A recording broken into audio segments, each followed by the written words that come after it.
Hey, what's up, guys? Welcome to Lawsplaining the Interwebs. I am your amicable host, Nick Rekieta of Rekieta Law, a very small law firm in central Minnesota. And with me today are two very special guests. We have the Beard daughters, Brianna and Brittany Beard. Hello, ladies. Hi. Welcome to the show. Hey, thanks for having us on. It's my pleasure, really. So today we're going to be talking about you guys. Often lately, of course, your dad has been a central figure on my channel on several videos and stuff like that, and is the subject of discussion. And we want to humble him a bit and talk about people who are more interesting. Sorry, my earbud cut out, so I missed all of that. Oh, perfect. I can hear you now. All right, sorry. Good. Once more for the... It's Zoomer Squad and Boomer Squad ruining everything together. It's perfect. And we're the tech team that tells you anything. Seems like a tightly run operation over there. Oh, yeah, totally. So what I was saying was that basically we're going to just be discussing you guys because you're probably more interesting than Ty. He's you know, of course, a lawyer that's been practicing for several years there in Texas, but you guys are his progeny, his offspring, and his hope for a better future. I guess. No pressure. Yeah. Right. So we're going to talk about that, and as we go on, let me kind of give some opening addressing sort of things about housekeeping, what's going on for the rest of the week. I know many people out there are very curious, and you guys do not have to discuss this at all, but of course, a certain document was filed in the Vic Mignogna lawsuit this evening. That document was Funimation's TCPA motion, which is the anti-SLAPP motion in Texas. I don't know why, but people on the other side are suggesting that this was a surprise or a shock or some sort of victory, that someone finally got around to filing the motion that both Ty and I have talked about as the first logical step in the lawsuit. We actually expected this to come much earlier, but all the parties did decide to wait through the first round of depositions to do so. I will not be going through that document tonight. I have it. I've reviewed it. I have thoughts. I haven't reviewed every single exhibit they included, but just some opening statements for you guys out there in the audience. It's about 168 pages. The motion itself is like 4 of those pages, something like that. It's not a long motion. Most of those are exhibits, with the bulk of the volume being things like articles from IO9 and Anime News Network. So we're going to go through that stuff tomorrow on the show. Tonight, we're not going to be focusing on that. Tonight, we're going to be focusing on much more wholesome things than a weird lawsuit. I don't know if that's actually true, but that's what we're going to aim for. I mean, I hope it's true. I brought some lovely Capri Suns because I'm underage, so. Perfect. You have Capri Sun. I'll have gin or whiskey or something at some point. Right now, I'm actually, I'm out of Milo's tea, and all I have is this stupid strawberry watermelon Vita ice. I don't know. It's not good. It's not good. I'm so sorry. It looks appetizing. It's tasty. It's tasty. I don't know what chemical they use to make it stay this color, but that's okay. So that's going to be tomorrow, is the Vic stuff, and then we're going to have to kind of see how the week progresses with what other shows are out there. I have some potential guests and some potential information. I know many of you are very concerned for my safety because Montegraph is coming. Like Omar, Monty is coming for me. He's gunning for me. He's done all of the new things that no one has tried before. Like he tagged the Minnesota State Bar Association and told them that I was very naughty. Oh my God. Yeah. No one's done that before. I don't know if you guys know this, but no one in all of the people who file ethics complaints and complain about me on Twitter all the time, none have thought to tag the Minnesota State Bar like 25 times. I'm surprised nobody tagged the FBI yet. Like that's you definitely try to put away Put on for some those watch things. list or something. Yeah. The other thing, of course, is that I'm not a member of the Minnesota State Bar Association because down in Texas, the Bar Association runs the disciplinary action, but here they don't. It's just a professional organization. You do not have compulsory membership. So that, I guess they'll say who? They don't care. So that's funny. But I got a lead on some information. So as I can get more information about Mr. Quest or Montegraph or whatever you want to call him, we'll talk about it because it's funny. It's funny. Oh, I did get an ethics complaint, sort of, in the mail today. They actually screwed up the ethics complaint process so bad that it's not even registered as a complaint, but they sent it along for my personal info. So we'll probably discuss that in the next day or two as well. But importantly, tonight, we're going to talk about the Beard daughters. So I don't know, how do you guys want to do this? Younger or older first? Alphabetical? Older. You know, you got to have the original before you get the copy in there. I'm the final draft. My bad. So sorry. Apologies. How dare I? So then the first draft does tend to go before the final draft, though. So Usually, yeah. True. okay, so Brianna, can you kind of give us an overview and introduction about yourself, and then we'll get into some questions. Sure. So I'm Brianna, as you just said. I write under the name Lee Beard. Lee is my middle name, so I thought I would go for a more, shall we say, gender neutral pen name. Oh, okay. I was going to ask where you got Lee Beard from, but you went ahead and answered that. Yeah, see, I'm on the ball today. But no, it's actually an alternate spelling of my middle name because I wanted to gender neutralize it even further. But yeah, no, I just that was my whole thing. Was it? Oh, wait. I've got a question. You don't get to pass this. This is my show. This is my show. No. So why did you choose the gender neutral approach to the pen? Why did you choose a pen name in the first place? Well, a couple of reasons. When I first started writing, I had absolutely no idea if I was even remotely, if I had any skill in that at all. And so I was like, if it crashes and burns, I can distance myself pretty easily that way.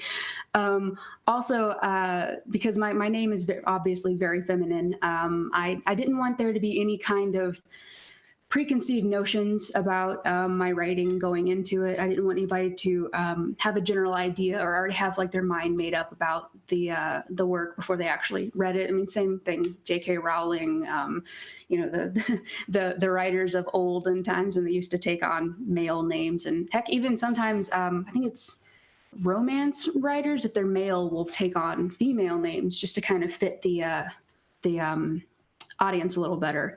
Rumor has it, and might sound like a joke, but I've legitimately heard this rumor. I don't know if it's true, that Stephen King actually writes romance novels under a female pen name. I have heard that actually, and it makes sense. In some genres, people just tend to, I guess, they tend to feel more comfortable, or they tend to feel like they know what they're getting themselves into. Just with a specific gender. So it is kind of interesting. The reviews that I get sometimes on Amazon or Facebook or whatever, the reviews can sometimes be skewed one way or the other, depending on what gender the person who's writing it thinks I am. Sure. I've had some, he, some, she, some, there was a they, I think, in there because they didn't want to like offend me either way. That's sweet. It was sweet. But no, the ones that tend to think I'm a dude, like they focus more on like the action heavy thing. If they, think I'm a chick, as I am, they will focus more on like the relationship aspect. It's interesting is all I'm saying. It's kind of like a unintentional social experiment. Sure. Yeah, that's how most of them, I think, start out. Like sociology PhDs were just actually walking around. They like scribbled their name on a bathroom wall, and then suddenly they had a thesis and were good to go. Oh yeah. Okay, that's what I changed my major to. It would be easier. I'm kidding. What is your major? Where do you go to school? Wait, don't say where. You're in college? Well, it's a distance school. I go to Thomas Edison State out of New Jersey. Basically, their entire I guess their entire aim is for people that are like going back to school. I think there's even like an age minimum to even apply, just because they don't. It's one of those, if you don't want to be there, they don't want you there. So like if your parents are like, you have to go to college, otherwise you're not going to live in our basement anymore, or whatever. I don't know. Wait a minute though. But you said for people going back to school, you're the exact opposite of that. I took some gap semesters that turned into gap years that turned into it's still a work in progress. I'm nowhere near being as done as I would like to be. But don't say that like it's a bad thing though, because you did it smart. You figured out what you wanted to do, kind of. Got that? Okay. So you figured out what you wanted to do, and then pursued it. Whereas half of us are just like, well, that major sounds good. I guess I'll go there and see what happens. So I'll do math. Math is hard. English. I feel attacked. It's funny that you use those two options, because those are our majors. She decided to go, I'm going to pick something that's useful and that I can like run with, and that people will go, ooh, she's smart for doing that. And I'm like, I'm going to major in my first language. It's okay. It's the first language that most people never learn. I mean, it's more along the lines of you pick something actually useful, and I picked numbers. An English degree is definitely useful. It's perfect. When the apocalypse comes, you can roll it up and you can light it on fire, and you can get that first fire going to keep you alive a little bit longer. That's exactly when the first winter strikes. I will be set for approximately 10 minutes. Yeah. Hopefully you've bought a bunch of books because of your English degree, and then you can light all those on fire as well. Yeah, the books that you never actually use in the class. And so it's like, wow, thanks, professor who wrote the book that I had to buy. Oh yeah, that's my favorite trick. Oh, I'm not bitter. No. That's how you sell tens of books right there. You just go ahead and you be a professor and you write your book, and then you make 30 dummies buy it every semester. And you're like, yes. So that's what we need. That's the plan now. Just remember that's literally what most of your professors in English are doing. You've probably sold more books than all of them. Yo, that reminds me of a story. Did I say yo online? You can say yo. No, you didn't. I was on screen when you said it. It's perfect. Good. Yeah, good. I didn't. It was someone else. Anyway, that reminds me of a story. I had a music appreciation professor because I did a dumb thing, and I went to a STEM school where they made you do dual credit. That's a whole nother topic. But we had this music appreciation class, and the professor wrote like a introduction about him in the book we had to buy. And there were test questions about that. About his biography? To make sure we'd read it. It was like one or two, but it was just, there were test questions about that. And I was like, listen, what is Gilderoy Lockhart's favorite color? Lavender. Listen, I'm going to ask you some questions, and I am the foremost expert on the answers. I even wrote the book on it. Oh my God. How embarrassing for that person. You don't have to comment. I'll be embarrassed for them. You make sure you get your grade. Okay, so Brianna, you've introduced yourself. Brittany, will you kind of give us a background on you? You're the younger. Yes. Why are you guys both BRI? Like, were your parents just uncreative for the first three letters? No, it's even deeper than that.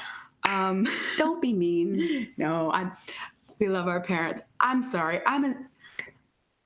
Stop being an edgy teenager and just answer the question. I'm weird. I don't fit in, and I don't want to fit in. Do you ever see me without this stupid hat? It's weird. Oh, we are not talking Riverdale right now. Continue. Oh God, that show is trash. Anyway, sorry, we're both ADD, so it's going to be all over the place. That's fine. Go ahead. Anyway, about our names. So our parents wanted us to be close because, well, you know, you never know if two kids are going to like each other or hate each other. So they were like, if all else fails, they have the same first three letters, same initials. The middle name is Leanne. Yeah. So that's why they did that. I mean, we're 7 years apart, so I mean, I can see. I get why they did it, but love you, same Mom. time We're not questioning your authority. I think it's got something to do with who to yell at. Like you don't know right off when you walk downstairs and there's like Kool-Aid all over the white carpet. You just get to scream Bree and then decide who did it. Yeah. Our poor grandmother, she had, so it's Brianna, Brittany, and then there's Brooke, and there was Blake, and there was Bridget for a little while there. So she would just look at all of us and go, "Buh, yeah, Brick. you." Yeah, there was, you've been Brick so many times. So there's a whole bunch of B names in your family then? There are also a whole lot of people with the same-ish middle name, and it's on the middle name thing is weird because it's on both sides of the family and it goes back forever, ever. Like it's weird. Back to the twins, Aaron Moses and Moses Aaron, who then had sons Moses Aaron and Aaron Moses, but switched. Okay. she does genealogy. They went straight biblical. Yeah. with that. That was also the same family that Bird-Hand Beard came from. And Erasmus. Bird-Hand, yeah. Sorry, I hijacked your Yeah. Back yeah. to Brittany, please. focus. Come on, seriously. Focus up. Share the spotlight. You had 7 years alone. Kid, I kid. Yeah, okay. Yeah, okay. I love you. Yeah, okay. Anyway, so a bit about me, I guess. I was a math major, but I'm now in business. I just feel the need to clarify because I came to my senses. No offense to math majors. But yeah, there's not much about me. I write. I'm writing a book. Well, yeah, we're going to talk about both of your author projects, we'll call them. You're writing a book. Your sister's also writing her second book, right? Or it's written, right? Your second book is actually written, correct, Brianna? It's written. It's just in the editing phase, which can be a little iffy. But yeah, no, it's done. But I just have to tweak a few things because I'm a bit of a perfectionist. Sure. I don't want to like release a subpar product like ever. No, I got you. That's a good thing to do. I don't follow those rules, which is why I yell at a camera. Only in my hobbies. Otherwise, C's get degrees. Don't. That's actually, if you're, don't ever tell your dad I said this, but if you're a writing major, a wise author once told me if you're a writing major getting A's, you're failing. Yeah, you're trying too hard at that point. Just for Pete's sake, just no. Go live, yeah, he said. Yeah, do stuff, which there's one course I'm in that, bless her, there's this one overachiever and everybody else in the class is like, be more mediocre, please bring the average down so that we're all on the same level. You don't have to try so hard. This is a class that you don't have to. Anyway, I'm so sorry. I keep hijacking. Please continue. Oh, no, you're fine. I was making all my wonderful expressive facial expressions because you're describing me 2 years ago. Okay, wait a minute. I was that child. I was the Hermione Granger who ruined the grade curve because I could, and I was ruthless. So, that's rude of you. That's rude. Wait a minute. Okay, so this is weird. So you two were homeschooled, right? Mm-hmm. Correct. Okay. So Brittany, you're talking about, I don't know if you want to say your age. You don't have to or anything, but you're talking about 2 years ago. You were ruining you're 17. Yeah. Okay, but 2 years ago you're ruining the grading curve in college. So did you? No. I'm sorry. Background. You need background. I do. You have no idea what I'm talking about, and no one does because it's okay. Brianna was the only one there. You're fine. You're fine. I used to, so from like 7th grade to when my pancreas died in 10th grade. Just jumping right in. Jumping right in. Okay. I was in a STEM school, and it's basically like a private school, but we don't have to pay for it because it's a university lab rat facility. Sure. Gotcha. I'm roasting my former school. Oh. An STEM or STIM? STEM. Okay, so like science, tech, engineering, and mathematics. Yes. Okay. There were no arts anywhere. We tried having a drama club 1 year. We put on one actually pretty good play. It was a good play. Yeah, it was a good play. It's pretty good. And then they Yeah, but was it proof? I mean, I just tried to combine drama and math and make a joke out of it, and it was the best joke that could be made, I think, and really that just merits a huh. Yeah, no, I will golf clap to that. Yeah. Golf clapping. It's okay. It's just the sadness of combining those two things. Okay, so you're at a STEM school. Yes. And in 9th grade and 10th grade, that's when they started you on dual credit. And that was not optional. You had to do dual credit, which was great.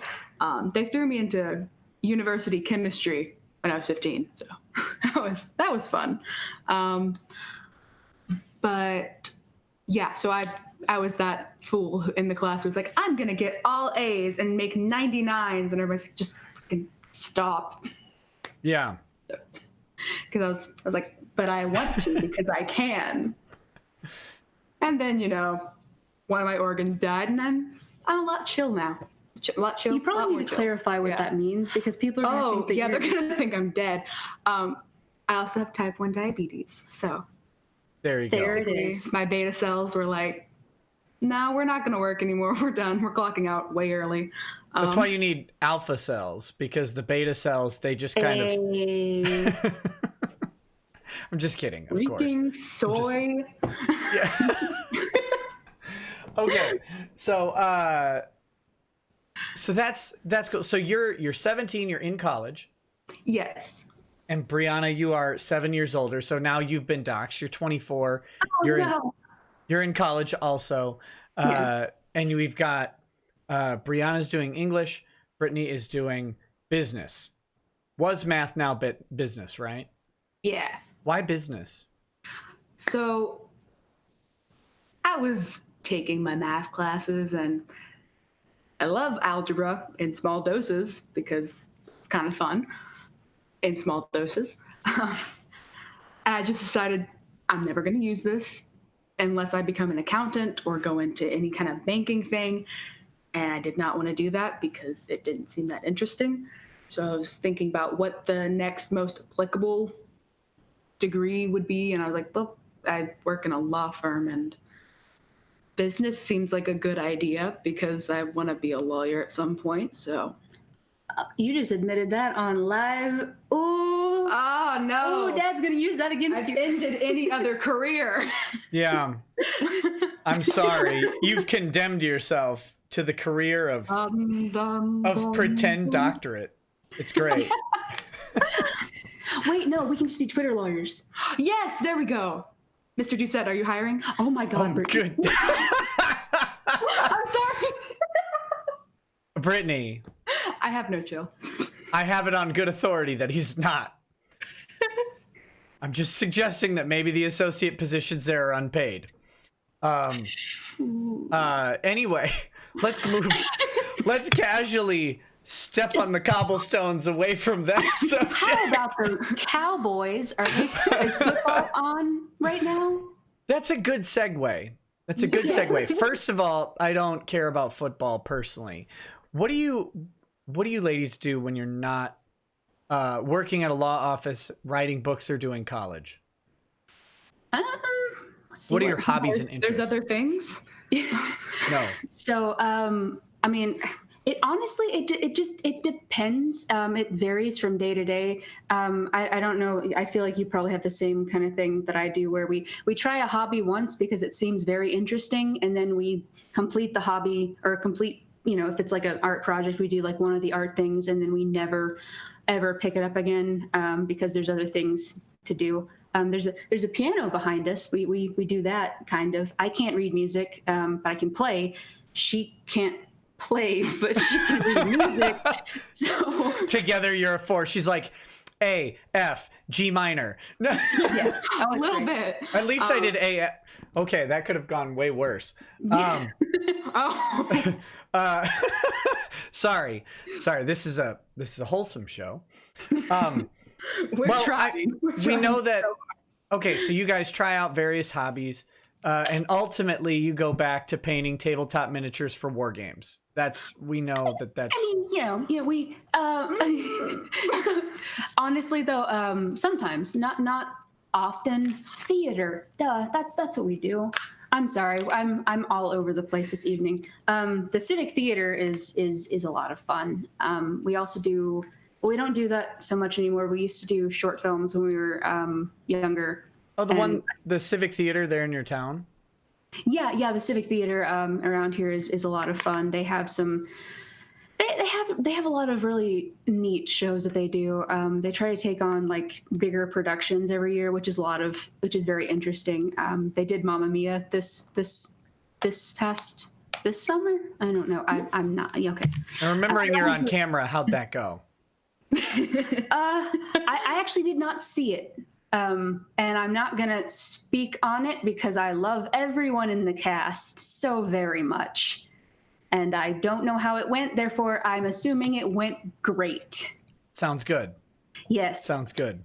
Brittany, you want to?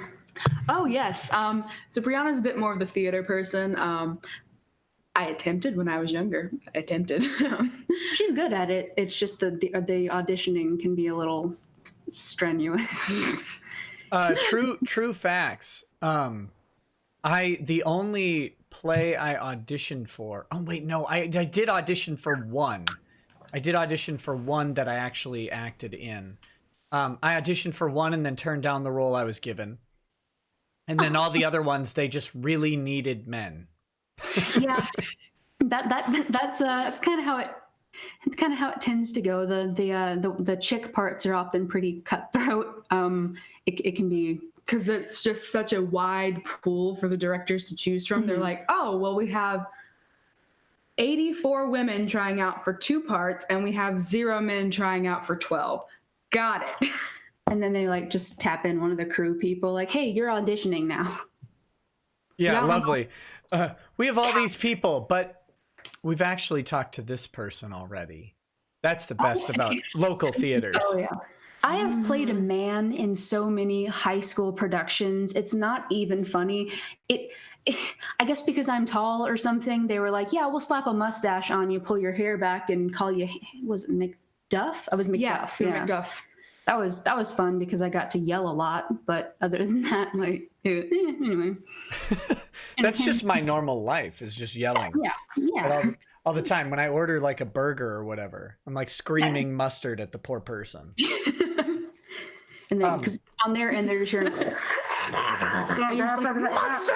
Yeah. Mustard. Please don't make that meme. And now you've doomed yourself. Congratulations.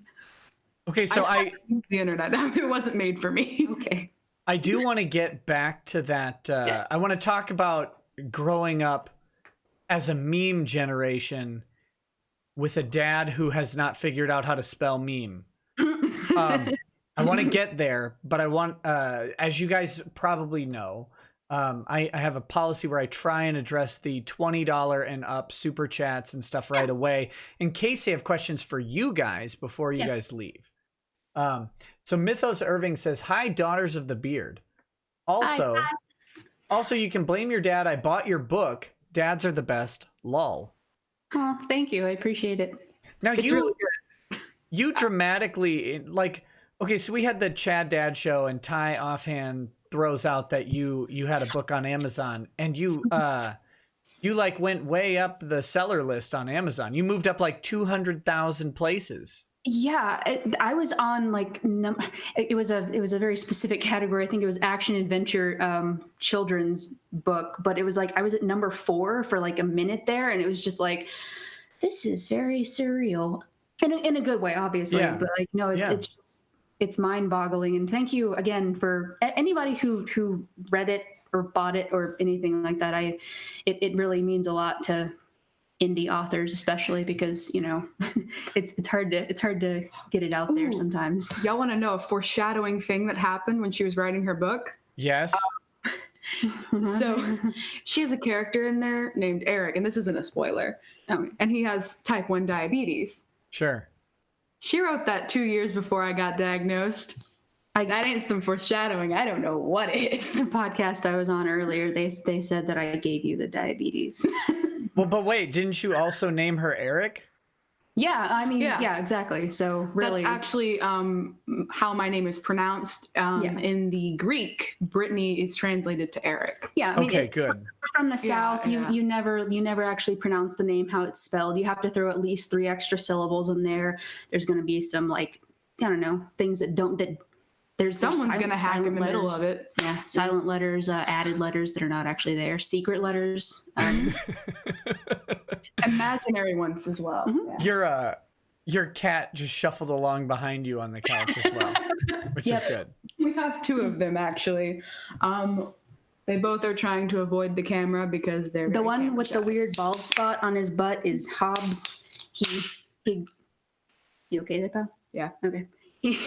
He got out and got into a fight and then didn't let us know about that until he had to have surgery. So that was poor Hobbs. Yeah, my dad said that Ty Beard moment. Firstly, I could have totally fixed that if you had just told me about it. Well, I mean, he did have to have surgery. Nope, could have taken care of it. So I had 7 cats growing up. I fixed all of them. Wait, so Ty was a cat lady growing up? Yeah, a little bit. Okay, good. Pet person, I think, is a better. I'm going with cat lady. Okay, well, he had dogs too. He had a big. He had just a trailer full of cats. That's how my life is. That's how I pictured Ty from now on. His teenage years, trailer, curlers, all of that. Just. Mr. DJ Fly Eye says, "Hey Nick. Did you hear about Rooster Teeth's recent announcement of new voice actor replacing Vic for the character Crow? Do you think this is winning the hearts and minds of Rooster Teeth fans after the bad press? Also, new voice actor replacing Vic and Ruby also works for Funimation. Coincidence? The second one, yes, probably a coincidence. It's just a small industry in general. As for the announcement, yeah, I did hear it was that he was replaced. I don't think it's winning the hearts and minds of Rooster Teeth fans, but we'll see. I mean, they've got to cast somebody since they cut Vic. So there you go. Benjamin Carey says, I've been watching it says actually Watka Hong for a while and love the show, but this is my first chat. Hey, thanks, pal. So to sidetrack from the degeneracy, what's better, Crown Royal or Jack Daniels as far as cheap whiskey goes? Ladies, is this stream degenerate yet? I mean, you saw our cat with the naked butt walk through, so I mean, probably it's pretty bad, man. There's a joke in there that I won't say. Crown Royal. Crown is what I would prefer to Jack. It's something about Jack. It tastes almost syrupy to me that I'm not a big fan of drinking. I'm not a fan of drinking Crown either, but I prefer the like acrid. At the low level whiskeys, I prefer the burn to the syrupy stuff. Jack Daniels in ramen. Saute your vegetables in the pot, and then you add your meat, and then you pour in some Jack Daniels and light it on fire, right? Flambe them a little bit, and then you add in your water to that to get the broth going, and then you finish off making your ramen. It's delicious. So that's a pro tip for you guys. Jack Daniels and ramen. That's how you know you've hit peak college. Hey, that's good to know. I like the word flambe. Making a note. It's 4 a lot years from now. It's a lot nicer than I. No, you can cook with whiskey. That's not drinking. The alcohol goes, especially when you light it up. It goes. The alcohol burns off. So, just ask your dad. The more you know. The Texan about alcohol. The Texan 83 says, I would just like everyone to know that Brianna's Twitter is Unlikely Beard, which is awesome and hilarious on meta levels even Deadpool dreams of. Thank you. She is a writer. So that was a lot of conscious decision. Why did you pick Unlikely Beard? It has a lot of just funny. Is it related to? Yeah, I married a gay guy once. Wait, what? Sorry, Wait a minute. Hold on. Sorry, probably I probably should not. No, you definitely should have said that. I need to know this story more than I need to know anything else right now. To make a very long story short, he knew he was gay because he was cheating on me with a slew of men. I didn't know that until after we got married. Luckily, it was only like 2 weeks before I found out. Unfortunately, it was like the 4 days after my grandmother's funeral, but at least I found out before we had kids. So wait, you legitimately got married? Not like... Yeah. Okay, so this wasn't like a high school... No, I was 21? 21? You just turned 21 because there was like this whole thing about alcohol at the wedding. Oh, yeah. And you're like, I'm 21, it doesn't matter. Oh, yeah, that was weird. Yeah. No, that was fun. I gave a really good speech, and I'm really mad that I wasted that freaking speech. Hey, you know what? No one's going to remember in however many years. So yeah, because of all the drinking. Exactly. Problem solved. And that one relative of his that was just being very, what's the word? Rambunctious drunk. We'll throw it. We'll say it like that. Is it the one that played the piano? No, that's our family. Yep, I know what you're talking about. Sorry. Okay, but hold up. Over here that no one knows what we're talking about. I know you guys might not want to focus on this, but my brain broke just a little bit ago because, first of all, I never knew that you were married. Yeah, annulled. I got it annulled. Which, by the way, fun fact. So you were never married, according to the church. According to the church and state, it never happened. We had a giant party for no reason at all. Absolutely no reason. It's the best best type of party. Yeah, it was just for the. Oh, I'm so sorry. Oh my God, I'm so sorry. Top 10 anime betrayals. Okay. Well, no, I mean, what we're talking about is definitely in the top 10 anime betrayals. True. But no, yeah, I'm sorry. I forget. It's very easy for me to talk about now because, therapy. Yeah, you've processed this. This was 3 years ago. Yeah, it was something else at the time, but now honestly, it's kind of funny because my last name is Beard. My last name is Beard. Yeah. I can't really. It's a fun time. But it's there's a. It's really funny when she mentions this just in casual conversation. Like someone will be like, hey, my boyfriend just cheated on me or something like that. And she always comes at it with, well, at least he's not gay, leaving you for a man and lied to you for 2 years. And I don't say it like that because here's the thing. Everybody experiences pain differently, first of all. Everybody's level of pain threshold is different. So just because I happen to have a situation that, might be up here, somebody else could experience it at the same level because they just because it's not the exact same level of, if that makes any sense. Yeah. Sorry, when I say it, it sounds really rude and snide and kind of. I use it as hey pal, I'm so sorry that happened to you. No, that sounds exactly like. Sounds just like this is just the best intentions because she has no mean bones in her body. I do. One this between the lines. That's a mean bone.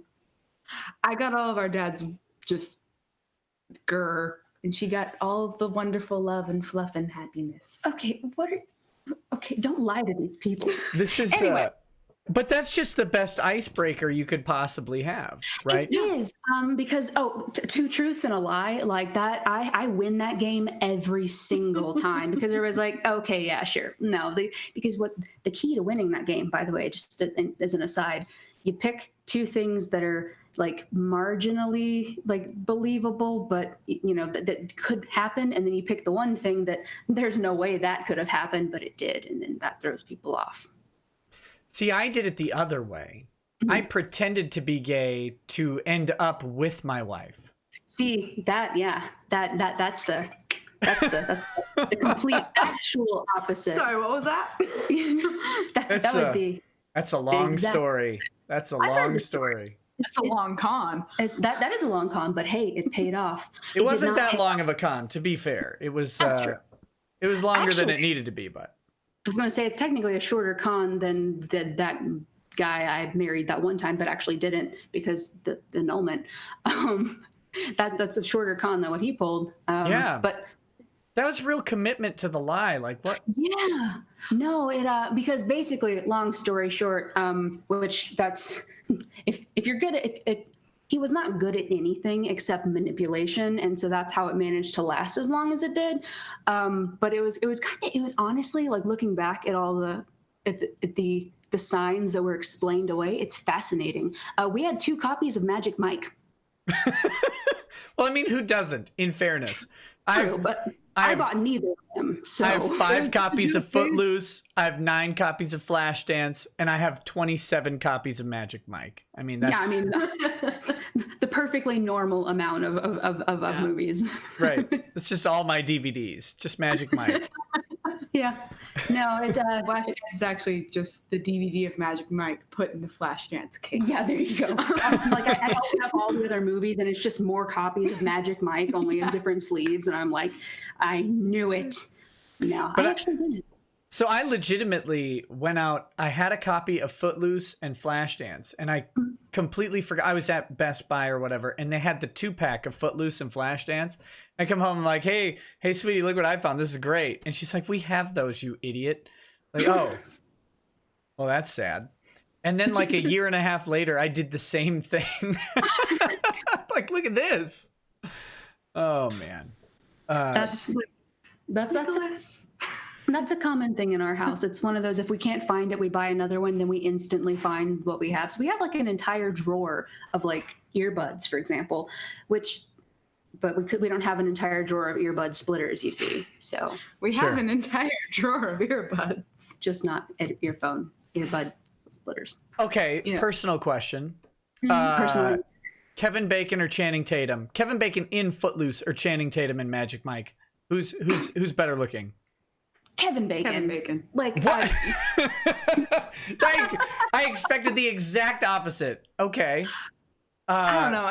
That's interesting to me. You guys are both more Kevin Bacon and his boyish good looks rather than Channing Tatum and his Chippendale looks. Oh, so, Kevin Bacon, he's like an attainable level of like attractive, you know. Channing Tatum, it's like, why? Don't even bother. Like, this is gonna sound like such a fake answer, but to me, again, sounds like a fake answer. Channing Tatum is, first off, too tall. Second off, too buff. There's too much maintenance going on. There's a certain level of buff that it reaches that you're just like, all right. Is it just a tinier man hiding in a muscle suit, like because like the? Are you not a psychology major? Are you sure you're a business major? It's like, do you just like live at the gym? Do they know that you're living there? Technically, is the better question. What if he just wakes up like that? I mean, if anything's possible with steroids. That's what I do. Is I just wake up with Channing Tatum's arms, and by the end of the day, I have mine. That's how it works. You might want to go to the doctor about that. I don't think that's no. He just crawls into the muscle suit of Channing Tatum. Like I was saying. Okay, yeah. I'm taller. I think I'm taller than Channing. How tall is Channing? Isn't he like 5'8"? I mean, well, he looks taller on screen. I don't know. Also, you're what? Oh no, he's 6'1", so yeah, I'm taller than him. What up, manlet? To me, everyone's like incredibly tall because I'm 5'2", and so I walk past a guy who's like, 5'10". I'm like, oh, it's too much work. Just if I wanted to kiss you, I'd have to get a step ladder. I don't know. No. Lady Rackets is 5'2", and I'm 6'2" to 6'3", depending on the day. So it's workable. I'm telling you. She's a lot more athletic than me. So broaden your height. Don't be heightist. That's not. Yeah, gosh, Brittany, body positivity. Yeah. Or something. Healthy at any height except for short. No, it's a joke. Oh. That's only for the dudes out there. But I'm kidding. Talon's here says. Oh, sorry. Continue. Talon's here says the professor story reminds me about Gottfried Leibniz. It said that he had such a lofty opinion about his own eminence that he would gift newlyweds a book containing his own maxims. Wow, that I hope to one day possibly even achieve like a fraction of that like self-confidence level. Like how elevated do you have to be to like get to that point is my question. Well, let me just ask you that. What needs to happen in your life for you to feel like you should give people your advice when they get married? Like as a matter of course, you're like, actually, look, I wrote this handy guide for you. Here you go. Well, first of all, I have to be about 90 years old. I have to have been married for quite some time. If I have one husband that's already died and I have another one, then that's even better. I feel like I should get bonus points for that. Definitely, because also when you're old, you can get away with anything. So I feel like that's true. You can walk up and just be like, "Hey, I wrote this book, and you should read it because it's all about love, and I love love." And you can get away with that. But no, before that, I no, my opinions are not that valuable. Nah, you got to turn that 90 into a 30 and really just sell it. That's the trick. I mean, I have been married, except not before, so. What about you, Brittany? What do you need to just go ahead and what has to happen in your life to decide that you can just dole out advice in written form to people without their requesting it? That's the trick. Okay, so I don't dole out in written form, but I give unsolicited advice all the time. I don't know what you're talking about. It's actually pretty solid advice, though. Like 9 times out of 10. Oh, thank you. There's that one time that it's questionable at best, but that's okay. But most other times, like you're actually. I account for being young at that point. Yeah. What kind of advice? What are we talking about here? Well, now that you've asked me, I can't think of anything. What do you need advice on? Cat grooming? I don't know. Anything. It doesn't matter. Actually, piano playing. So I do have a thing about cat grooming. I don't know if this works for all cats, but it works for both of mine. Play Hey Jude when you're grooming your cat. It calms them down. Hey Jude? Your cat likes the Beatles? I know it sounds like I'm lying. Our cat has good musical taste. Like play Hey Jude, and I like. Also, if you stroke a cat right here, calms them down. It'll knock them straight out. It's because we're talking about a music. Grab the back of their neck, like the scruff of it, and just hold them. Yeah. if you have to. But don't do that too long, or they will stop breathing. Yeah, that's true. I actually don't know if that's true or not. I read that somewhere, but that was a long time ago. I've held a cat like that for 62 hours. They're fine. That's a long time to hold a cat like that. I'm completely kidding. Oh, okay. I was like, what was this? No, I just crush up like 12 Percocet and put it in the cat food, and then I. Oh, I mean that. Yeah, everybody does that. Like that's just standard. Oh, as for piano playing though. Oh yeah.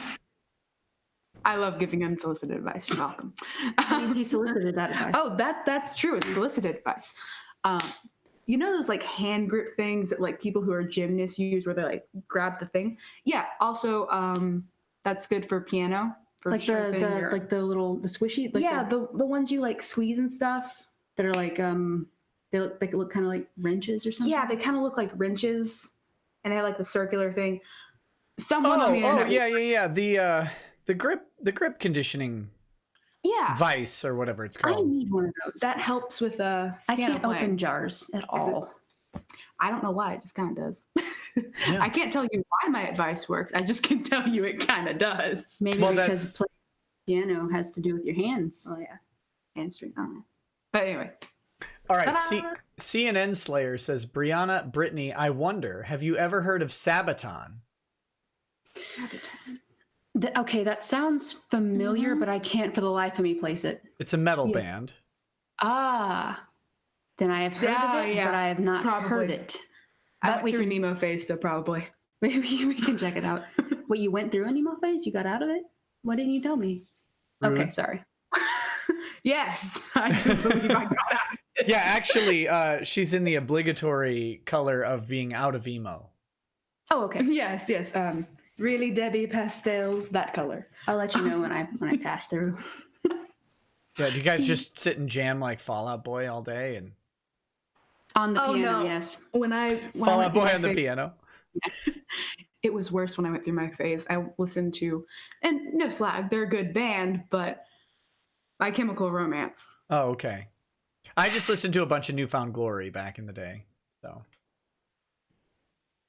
It's sorry. I just remember walking past your room a few times, and I remember I told you or someone at some point, I was like, Gerard Way speaks to my soul, and I hate that quote.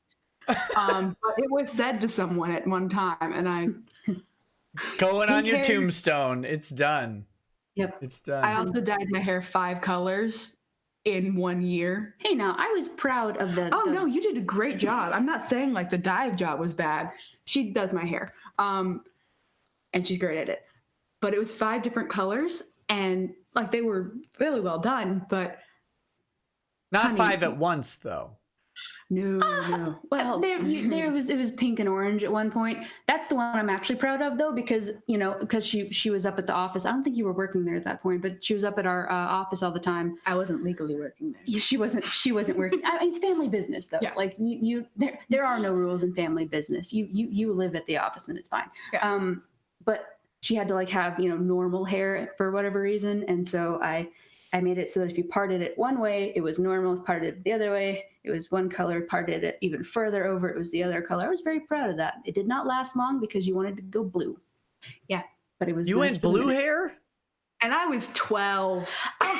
Okay, here's the thing, though. Clarifier. It was very light blue, and it was almost purple. It was like that weird kind of mid-ground thing. Like I mixed a bunch of different jars of Manic Panic together to get that. You weren't on Twitter, though. No. But okay. When I was 12, because I hadn't really thought about my belief system. This changed since then. Right. Everybody goes to their stupid feminist phase. Not all. Whoa.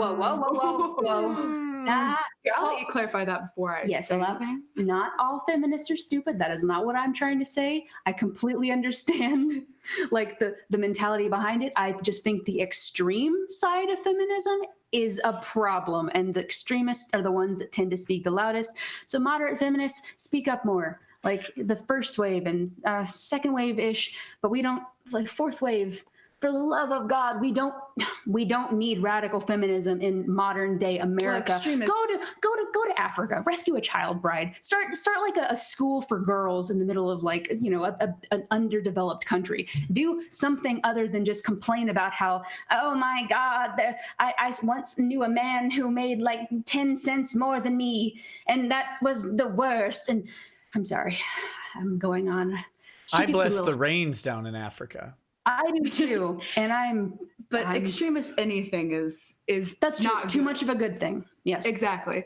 So I support the cause. I just support it in a different way, I guess. To clarify, so that we're not torched on the internet. Oh, we're gonna get torched. Oh yeah, we're gonna get torched. I think you're doing fine.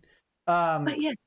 And remember, the people doing the torching will be the worst people ever. Oh yeah. Like that's the only people who would bother to torch you guys would be. Honestly, with everything that we have been through in our lives, it's laughable at the things that people try to think that will actually. Like, do I get to make the joke? Like, is Pride Month a heavy drinking month for you? That's a new one. I actually haven't heard that one before, and it's a good one. No, please, for the love of all that's good, make all the jokes, because I actually find it very funny now, because, you can't laugh at your own, like, misfortunes. What can you laugh at? When he was gone, did you say "be gone, thought"? That's what I would have said. I don't know if that was like a term at that point yet. She didn't say thought. I think I had a little bit more colorful language at that time, and understandably so. Yeah. Ooh, I have never given a cussing as badly as I did that when I found out, and that was to clarify. Wait, so did you curse him out? Oh yeah, a little bit. Good. Yeah. And because I obviously I was like I had like a bunch of questions, mainly why the hell, and why the ever-loving hell would you do something like that? And I can sum it up because I'm a penny pinch and he likes to spend money because surrogates are expensive. Was it on fashion? Is that what he spent money on? I'm just kidding. I'm just doing gay jokes now. I should probably stop. You're fine. He actually has horrible fashion sense. It's kind of, I would say it's tragic, but it's really not. It's just amusing. Okay, now we're not talking about Vic's case, but are his pants better than Vic's pants? Oh no, Vic's wearing some gay pants. You know, they're not gay. They're honestly his pants are his pants. Yeah, there you go. Like they're kind of, they have like that like old school rock star vibe, or like the punk bands of the 90s kind of thing going on. Yeah, like, no. I don't think he does. You guys are so nice and sweet, but because Vic is a wonderful person and we must protect. He protect, he attack. But anyway, he pulls off that fashion. We tried to teach our dad the he protect, he attack meme, and I don't think it stuck. He's like, that's one he should like. Yeah, I just kind of went, oh, okay. You have to add tanks to it to really make him understand. That's it. I know what we have to do. You have to do he protect with a killdozer and he attack with like a paladin. Yeah, no, or an Abrams. And most importantly, he fire back or something like that. Yeah. There you go. See, that's what we'll start doing. We'll just translate it into dad speak. I think my favorite meme that we tried to explain to him was the brain evolving meme. Because, like all the way up to like galaxy and universe brains and stuff. Yeah. And he's like, he's a man of few words. Well, unless he gets angry.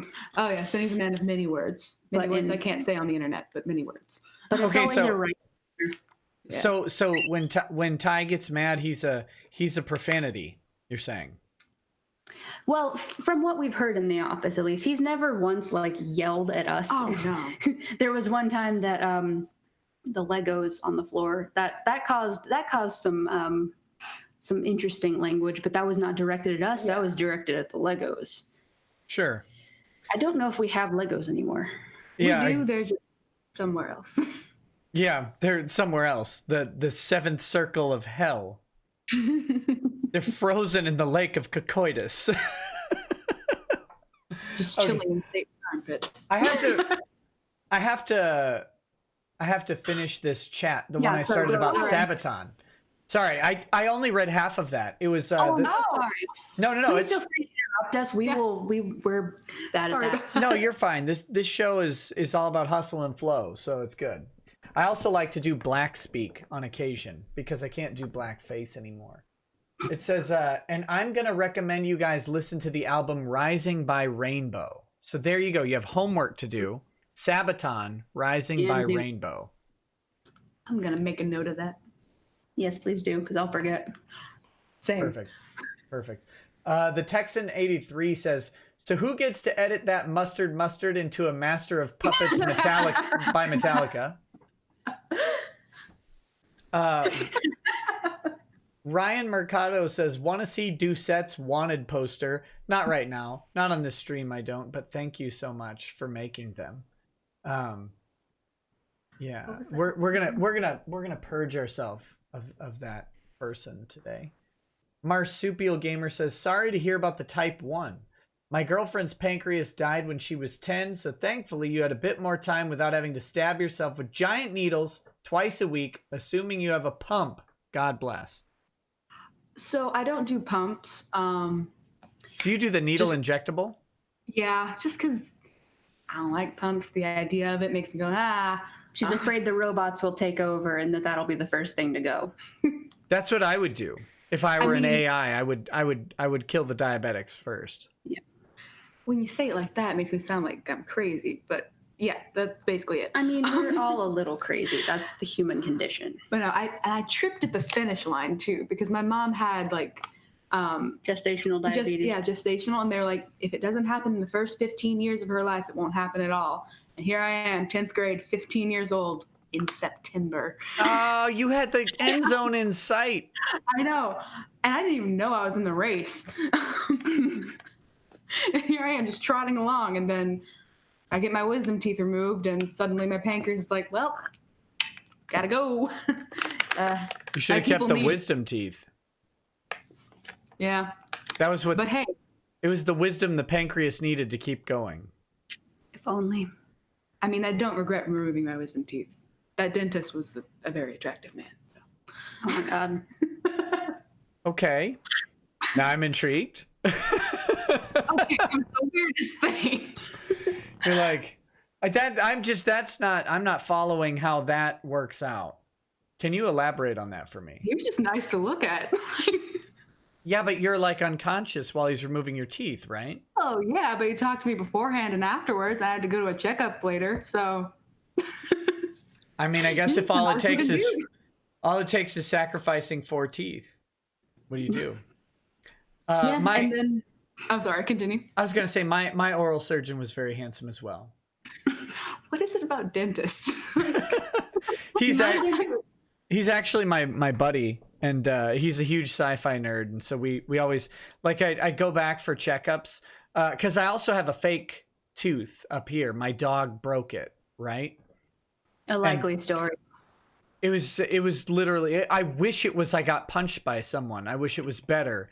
But my dog jumped up and hit me in the face with her snout, and the tooth broke in like 3 different places. So they had to pull it out and then do the implant. But because it broke, they had to pull it out, wait for it to heal. So that took like 3 months for the bone to heal up. And then they did the implant, which takes like another 3 months or to 4 months for the bone to fuse around the screw before they could actually put on the final tooth. So I was without a tooth, looking like a complete idiot for like 9 months. If you didn't affect like an Alabama accent for like the majority of it, then what is the point? It's really weird talking to clients with 1 tooth missing. I can imagine that. As God's my witness, I will defend you in court. That's actually what I said. Okay, dogs and breaking things remind I had a Great Dane, and he knocked a part of our giant broken retaining wall off onto my foot, shattered the toe. So I mean, I actually can believe that dogs would that you know, that one thing that has 4 legs. Someone says I should have gotten a flipper. I did. I got the stupid retainer with the 1 tooth on it.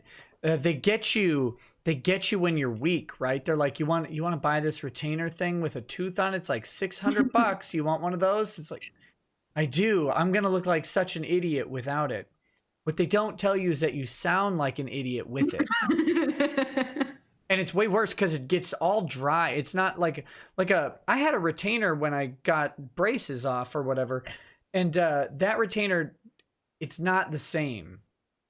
Those are thinner and less intrusive or obtrusive. Yeah, I was not a fan. So I bought this stupid thing. I wore it for like a week, and then the next 9 months, I was just like, oh, who cares? I have a hole in my face. But yeah.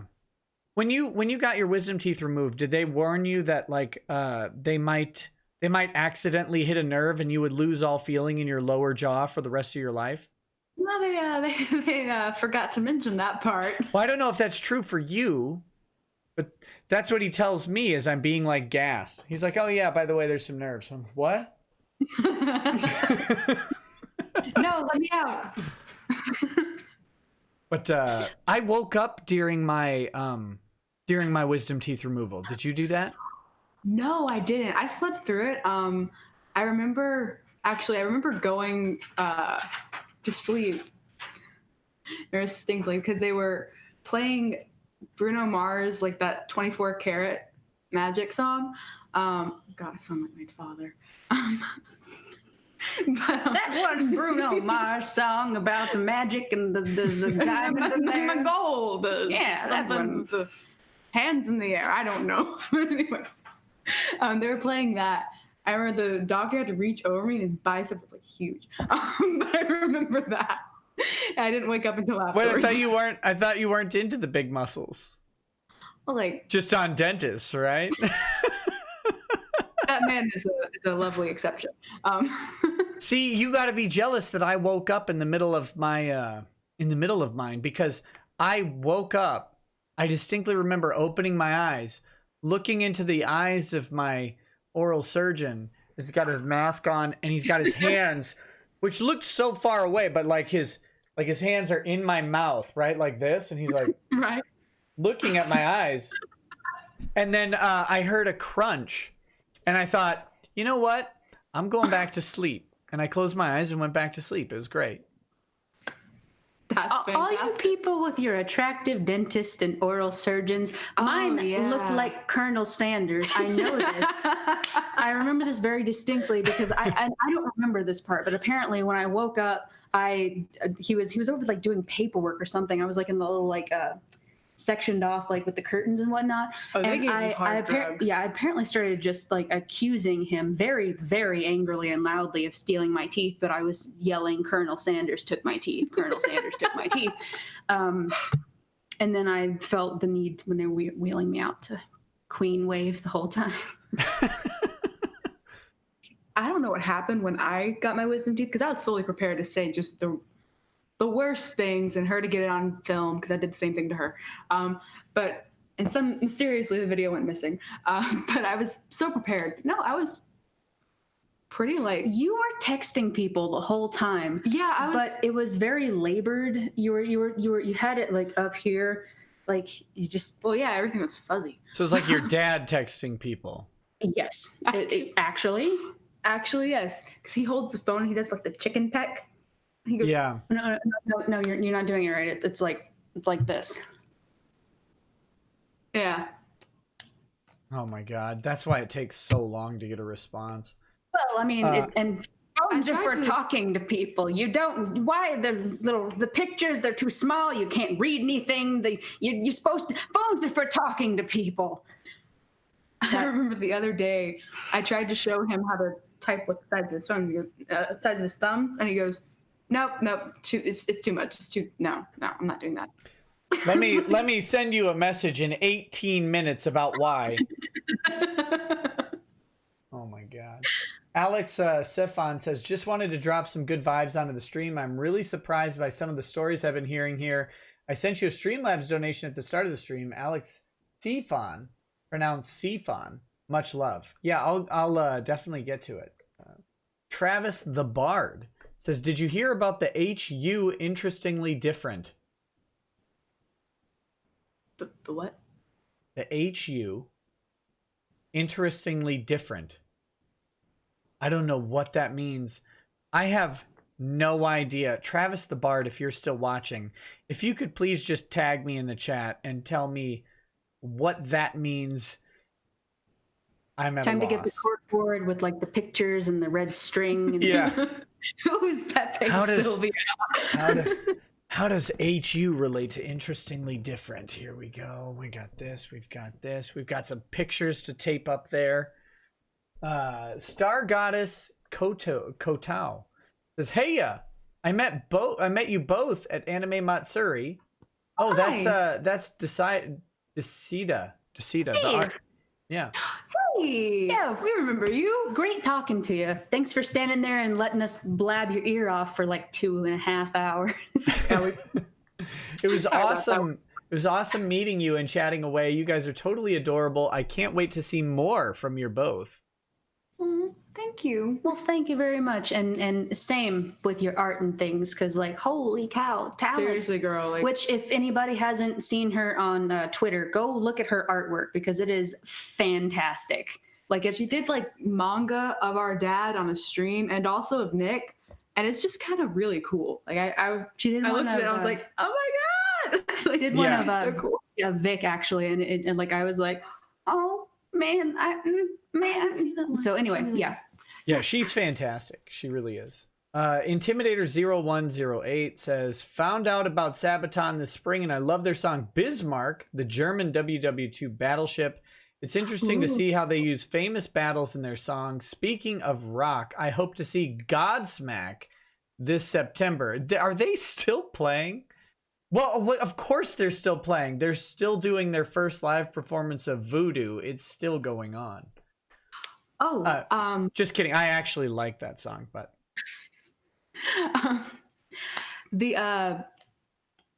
he mentioned he liked that they integrated war and like history in their songs. yeah. Iron Maiden, Tail Gunner. It's a good song. They're talking about the Fokkers in the song, not anything else. That's a German fighter plane. I think it's Fokker. It's not a. Yeah, can I tell you a story about that? Oh yeah, sure. My dad wrote their like some like present, I don't want to say presentation, but like their end of the year as their seniors in high school, their like graduation send off was like a talk show thing. And my dad wrote it, and they were interviewing like this guy, and he's like, this is important to remember. My dad went to a Catholic school. Okay. Oh dear. So they're doing the interview of this old like pilot, and he's like, well, we got Fokkers over there and Fokkers over there, and Fokkers flying everywhere, and the person who's interviewing says, now just for the benefit of the audience, just so you know, the Fokker is the type of German attack plane. He says, yeah, but these Fokkers were flying Spitfires. So oh my man. That's my dad making jokes. Okay, so the HU it's the name of a Mongolian metal band called They Hugh. Okay, so they HU. They or they Hugh. His Mongolian metal band, like that I gotta hear. That in itself is just a phenomenal thing. Do you remember the Russian disco band we found? Yes. Of course I remember the Russian disco band we found. It's probably another story for another time. The song is called Rasputin, and it's great. They're not Russian, though. They're not? No, they're like from, oh, goodness. Somewhere very different. But they don't, yeah. But it's not America. We're stereotypes. Yes, we are. Geography, who? Write that down. What was it again? The who. They who. They who. They... You know, guys, if you're crafty, you can find my dad on Twitter. My dad is there. He's lurking in the shadows on Twitter. I think I did find him actually, but I didn't know if that would be weird, and I'll just be like, follow. He doesn't tweet very much, which I think is a shame. Let's see. Hated. Oh wait, no. And then Travis the Bard said, "Sorry, the Hugh typo. You are forgiven. All is forgiven, buddy." Hated 7DTD says, thanks for relentlessly shooting out jokes. You're welcome. And then Hated 7DTD followed up and says, I thought you only had cats. Please tell me more about dogs. I'm always careful cuddling with my dog because he's a wild, buff, and happy Labrador. We don't have dogs. We had dogs. They're not, it's a sad story. We had dogs, and they had puppies. And we gave the puppies away, and then we came back from a trip, and the dog was fine. And shortly after we came back, my dog got her collar stuck on a wooden pallet, and actually killed herself. Like not on purpose, right? It's not like a failed YouTuber or something. My dog just ended up dying from the collar. And my kid found her, and it was really that was rough. That was rude. Oh man! And then we got another dog down in Texas, and she was really wild. She's a sweet dog, really nice. We took her to dog training. She was learning a lot. She was really wild, so we sent her to a trainer, and the trainer basically told us, "Yeah, this dog has a lot of trauma and is actually probably dangerous to have around babies." So we don't have a dog right now. That dog was rehomed to someone who didn't have an infant that might accidentally trigger the dog's primal instincts and cause a really unfortunate tragedy. Yeah. So the dog was not put down or anything. We just found a home that was more suitable for her, and that was really nice. But we're not really dog people. We've had a lot of bad luck having dogs, so we stick with cats because they don't require much of anything except you to tolerate their disdain. See, we have 2 cats and 2 dogs. We have this little Jack Russell something or another named Milo, who is living out of spite. He's really old, and bless him, he doesn't hear so well anymore, to the point that I thought that he had gotten out of the gate again somehow. Because I let the other dog in, and I like, well, great, he's gone again, because normally he's right there. Went all around the house yelling for him, went all out in the street, like went looking for him. Then on a whim went back to the backyard to see if maybe he had gotten stuck on the other side of the gate. Nope, he was just sniffing around a tree, didn't hear anything. I was like, Milo, just ignoring completely when normally you say his name. He's like, oh my God, I'm getting a treat or something. Like, that sounds like Milo Yiannopoulos. To be fair, we had Milo. How old is he? He's like 12 now. 13. Like he's 13. Mm-hmm. Wow. Oh, come on. Don't say that. I have so many Milo Yiannopoulos 13-year-old jokes. Come on. This is not okay. No, this is no. Fine, we'll move on to our other dog, Juno. She's named after we named our dogs after Roman gods. The Roman version of Hera. Exactly. Right? With the exception of Milo, because we got him and we were like, hey, like the captain. And also with the exception of Hobbs. But I thought Milo was just the British Roman Narcissus. That's a joke. That's another Milo Yiannopoulos joke. I should stop. I actually like Milo. He makes me laugh. I chuckle at a lot of his antics. I'm not gonna lie. If I were a man, I'd want to be him. Guys, it was a joke about etiquette. I know who Etika was. I'm kidding. It was a joke. Oh my God. Can't joke on the internet, Nick. No, I know. You can't joke when the body is not room temperature yet. You really can't. That's a good question for you guys. When is it appropriate to make fun of the dead? How long do you have to wait? Oh, it depends on I think the person. It depends on the deadness. You gotta read the room. How dead is Hitler before you get to make fun of Hitler? Like 30 seconds. Okay. How dead is Mother Teresa before you get to make fun of her? Like 26 seconds or? Never. You don't get to make fun of Mother Teresa? I mean, okay. There's. I wouldn't. I don't know. It would have to be a really good joke. I'm sure that there's got to be one. I'm sure. I don't know. I'm not sure what it would be. I'm gonna have to think. I'm gonna have to come up with a based Mother Teresa joke and just drop it out of the blue, completely. Just absolutely. Just. What about dead YouTubers? I default back to it depends on the person. If it's like Hitler Jr., maybe like 45 seconds. I give the world permission to make fun of me before you even know I'm dead. Cool. So can we just seeing there's probably like a 0.2 second delay on this. So if we just assume that he's already dead in 0.2 seconds, and we can start making fun of him. Latent gay. Latent gay to his own funeral. May he be buried next to his oral surgeon. May I be buried next to my Man, I hope that guy doesn't watch. We're not Catholic. You're going to confession. It's okay.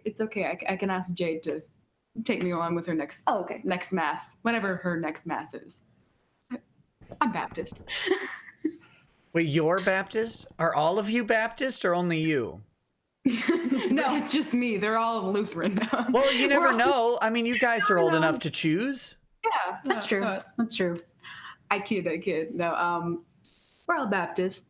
I prefer to be non-denom because I'm edgy like that. We're not very strong Baptists because, well, we dance. We dance and we drink. Well, they drink. I don't.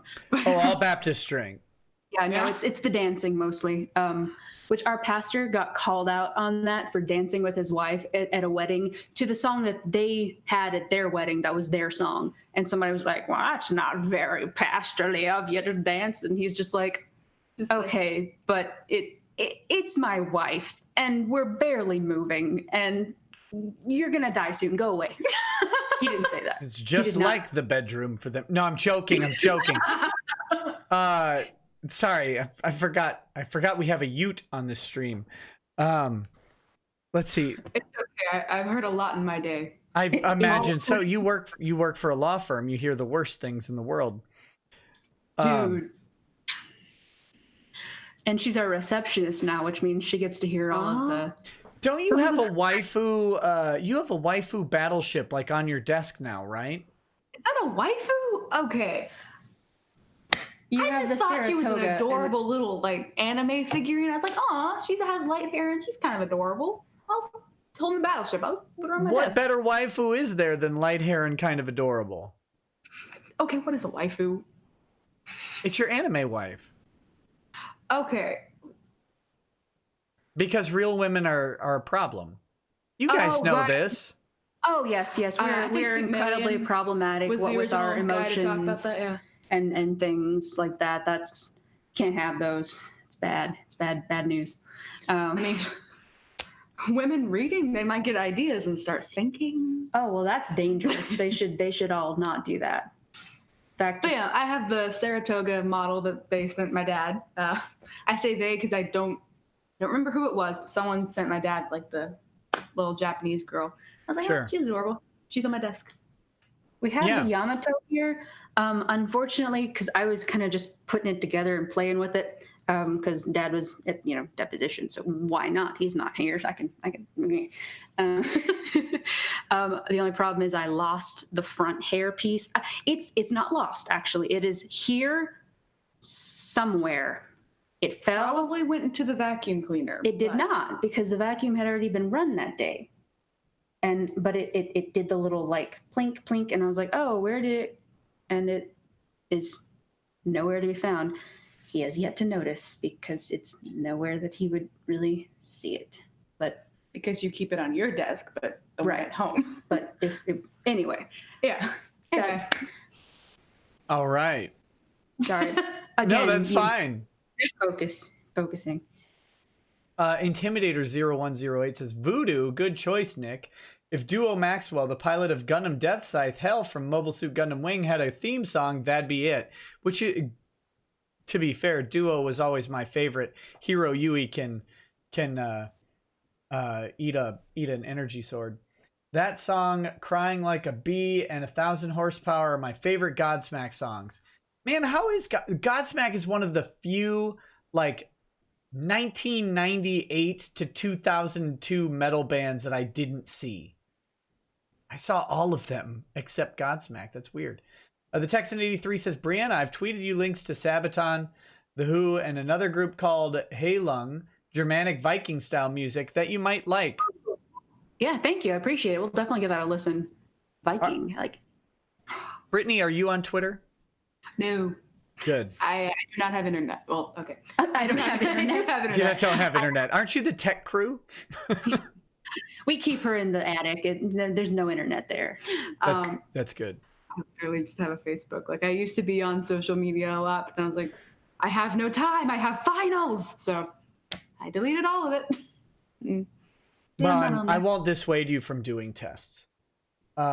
Architect of Fate says, there lived a certain man in Russia long ago. He was big and strong. In his eyes, a flaming glow. Most people looked at him with terror and with fear, but to Moscow chicks, he was such a lovely deer. Yeah, it's a good song, man. Oh, that's a song? Is that your Russian disco song or whatever? Yeah. It's pretty great. It's Boney M, I think, is the band. I just listened to them and I was like, oh, if they're singing about Rasputin, they must be a Russian disco band. Obviously. I mean, it is very disco. Like it's straight out of the 70s. It's great.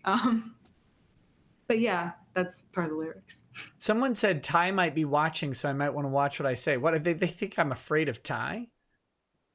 I'm 8 feet taller than Ty. I got the reach advantage. I'm just kidding. I think he's actually. He's asleep. He He better be asleep. He has an early morning meeting, so like I don't think he's. I don't know. Oh, okay. Maybe not. Maybe he's watching from above or something. From above?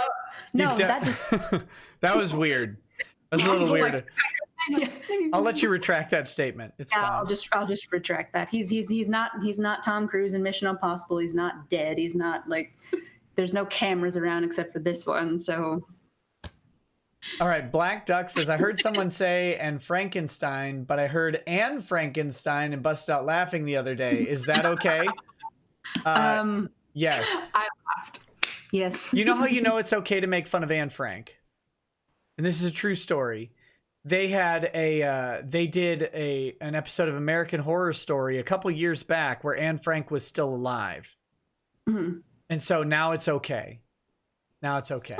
Oh, okay. Speaking of that, so I know that sounds weird speaking of that, but I saw a guy who is alleged to be an Auschwitz survivor who was born as his mother was dying in the gas chamber. What do you guys think about that? Think that's real? I mean, honestly, anything is possible. I don't know how plausible it is. Why would the Germans save the baby? That's what I don't get. That's the thing that, yeah. And also, who delivered the baby? Like, I'm confused on that, because if everybody's like... I think the coughing from the gas did. Yeah. But there's still a cord there. Like, there's a lot of... He has kids, who knows? Babies in the 40s were much tougher. They got up and walked right away. And they just pulled the cord out like tug of war, I hear. Yeah. They put me in a cast iron pot until I was ripe enough to walk. Okay, asphyxiation. Oh, wait, no. Travis the Bard says, Sarah's Victoria epic waifu, she can dual wield 30mm cannons. That's good. Asphyxiation says, Mother Teresa was a sadist who took money from criminals and allowed the dying to suffer so she and they could be closer to Christ. Watch Hitchens' documentary, Hell's Angel. Nick, please go and read my earlier chat. I thought I did read your earlier chat. But I'm not going to take Christopher Hitchens' words on Mother Teresa because Christopher Hitchens is a he's Christopher Hitchens. He's kind of a weird, an odd bird. Yeah, kind of a weird dude himself. And he's fine. He's just very sure of his arguments being right, even though no one should ever be sure that their arguments are right. I mean, naturally, evidence can always come out. So, like, I agree with that. Yeah. Let's see. Hated 7DTD. We've got 2 left, and then I'm going to ask you guys about your books specifically. So cool. Hated 7 Days to Die says, sorry, didn't mean to trigger a sad story and ruin the mood. Oh, this mood is never ruined. Yeah. We're tough. CNN Slayer says, I'm going to have model kits sent to you two and Ty. Bear guys sound good or Zaku's? Do you guys, are you familiar with Gundam? I'm not. I don't know I'm how. not either. Okay. But it sounds interesting, so we'll look it up. Yes. Gundam's good stuff. True story. My first exposure to anime, unwittingly, was Gundam. I bought a Gundam novel at where was that? It was a bookstore. Walden Books, I think. They're gone now. It was in the Houston, in the Northwest Mall in Houston. And I wanted to trace the cover photo because I liked to trace pictures when I was a kid because I can't draw for anything, but I can trace things because that doesn't take effort. And so I wanted the book, and my dad made me promise that I would read it. And it took several years, but I did. I read a random out of the blue Gundam novel. And have no idea the context of it, but it was great. That was the first anime-related thing for me. Nice. Eagles Talon says, this may sound weird, but Brianna, you sound and talk just like my cousin, which is a good thing. Not meaning to be creepy, just fact. I've enjoyed the stream so far. Thanks for joining. Also, should I send some headphone splitters to the office for you two? we have some. We just left them at the office, unfortunately. That was my bad. I had to head to the... had to head to the chiropractor because I had messed up my shoulder and I completely forgot. Because you're an 80-year-old man, yes. Because I'm secretly 90 years old. And why did you mess up your shoulder? What'd you do? okay, so this is a very type A personality thing. I like things to be neat and orderly. And it was bothering me that our printer room had gotten to such a state that no one could find the 5 rolls of packing tape that we just have in like the cabinet. So I was like, you know what? I'm tired of this. And I reorganized the entire printer room. I have a filing system. It's this whole thing. It's very elaborate, but because I had to move a bunch of heavy things like up above me, because everything's up above me. I'm really short. Right. But because I could do that, if only you had a Channing Tatum around. If only. If only. I think he's busy though. Too busy dancing. Yeah. Dancing for all them DVDs he's making. Because they have to film each DVD individually. Yeah. Yeah, it was really a short-sighted use of the medium. Yeah, and then he has to personally remove the Flashdance DVDs from every case and put the Magic Mike ones in. Right, exactly. Yeah. Yeah. No, it's what he has to do. It's a labor of love, I think. Yeah. So clearly, he's busy with more important things. But so that's how I tore my trapezius. Don't do that. Not a good plan. Yeah, because you're not an acrobat.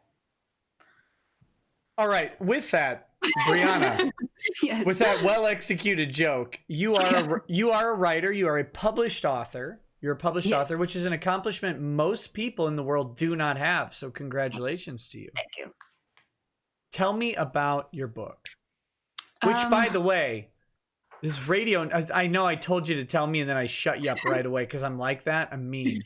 Radio Nowhere is the book. The Amazon link is in the description. If you have Kindle Unlimited, you could read it for free.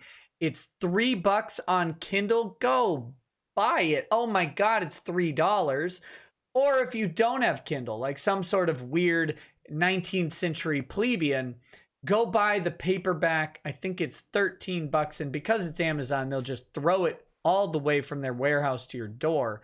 But go check it out, buy the book, and here, Brianna is going to tell you why. So the best way I can describe it is if Earth Abides or The Stand met Lord of the Flies. How many fat kids do they eat? That's a good question. I haven't exactly tallied it up. Okay, good. Good answer. Yeah. Good answer.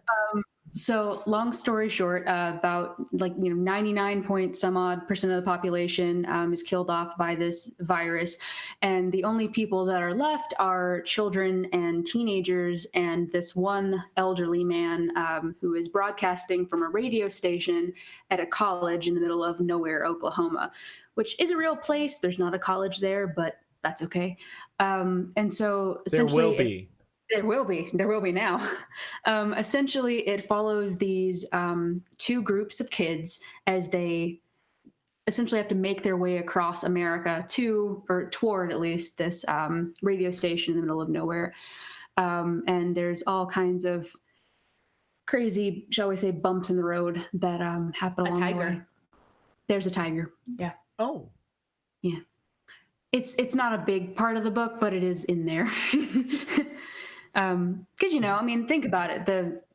If there's no zookeepers left, and say somebody died right in the middle of trying to feed a tiger, I don't know, anything's possible. So I got to let you know, you're currently out of stock for the paperback. The Kindle's not out of stock, but the paperback is out of stock. I realized as I said it, I was like, no, that's not how it works. I'll look into that because it's print on demand. That's the word phrasing, whatever. So I'll look into that and see what the holdup might be there. Oh, I hope it got DMCA'd or something. You'd get a taste of the internet. This is my copyrighted content. I wrote this book in 1948. Well, it is the title of a Bruce Springsteen song, but you can't copyright titles, Bruce. No, Come on. No, Bruce Springsteen. We love Bruce Springsteen. Oh, yeah, I'm guessing just a bunch of people bought it and now because it's on demand, they're like, oh, we more than one was sold. We now have to say it's you haven't sold one in many, many months, and now we've sold two, so we're out of stock. But okay, so this is post-apocalyptic. You said it's Lord of the Flies meets like The Stand or whatever, and my understanding. Now, correct me if I'm wrong, but this is the through the eyes of a teenager in a post-apocalyptic world. And when you wrote it, you were technically still a teenager. Is that correct? Correct. It's I almost have like three main characters that I follow in two different groups. But yes, I got the idea for the book when I was probably around 12 or 13. We watched the Stand miniseries actually at my uncle's house in Louisiana, and as I was falling asleep that night, trying to fall asleep and failing miserably, I couldn't help but wonder. I was like, man, like what would it be like if I were in that situation? Like, how would I even remotely get along? What if, and then, what if all the people left were kids? Like how would that even remotely work out? And so that kind of just like spun in my head for a few years. And then I started writing it. I kind of dabbled with it. But then I finished it in 2017. Yes. 2017. Because I needed something to take my mind off 2016. And it's almost like something happened in 2016. Yeah. I actually finished the rough draft on New Year's Eve at like 10 p.m. because I was determined. I was like, no, I'm going to finish this before the end of the year, dang it, so that I can salvage at least part of this year. And so I managed to get it published in April. But yeah, no, I was a teenager, kind of going through the mental, like, there's a lot of, I knew at the time, like, I wouldn't want to be in charge in a situation like that. Like, what would you even do? Because there's so many things that I have a list. True. I have a little fun with that. Just, if there's no cops around to tell you to not drive your, go-kart down the middle of the road through a homemade ramp, like, there's no reason not to do it. But, it's a little morbid if you think about it, because there are so many things that, you're a parent, you probably save your kid's life on a daily basis without realizing it. Just from, don't stick your hand in that socket. Don't, which obviously there's no electricity. That's not a problem, but don't eat that expired food. Like, don't do XYZ. Don't run with a knife. Like, there are so many things that parents, teach their kids and stop them from doing to keep them from hurting themselves. And if there's no parents around, it can be a little, So sorry, I have to go because my blood sugar is being a troll, so I will be right back. Yeah, no worries. No worries. Deal with that non-pancreas. Freaking babies! Call Wilford Brimley and blame him. It's his fault. So did you watch the show Revolution? I didn't.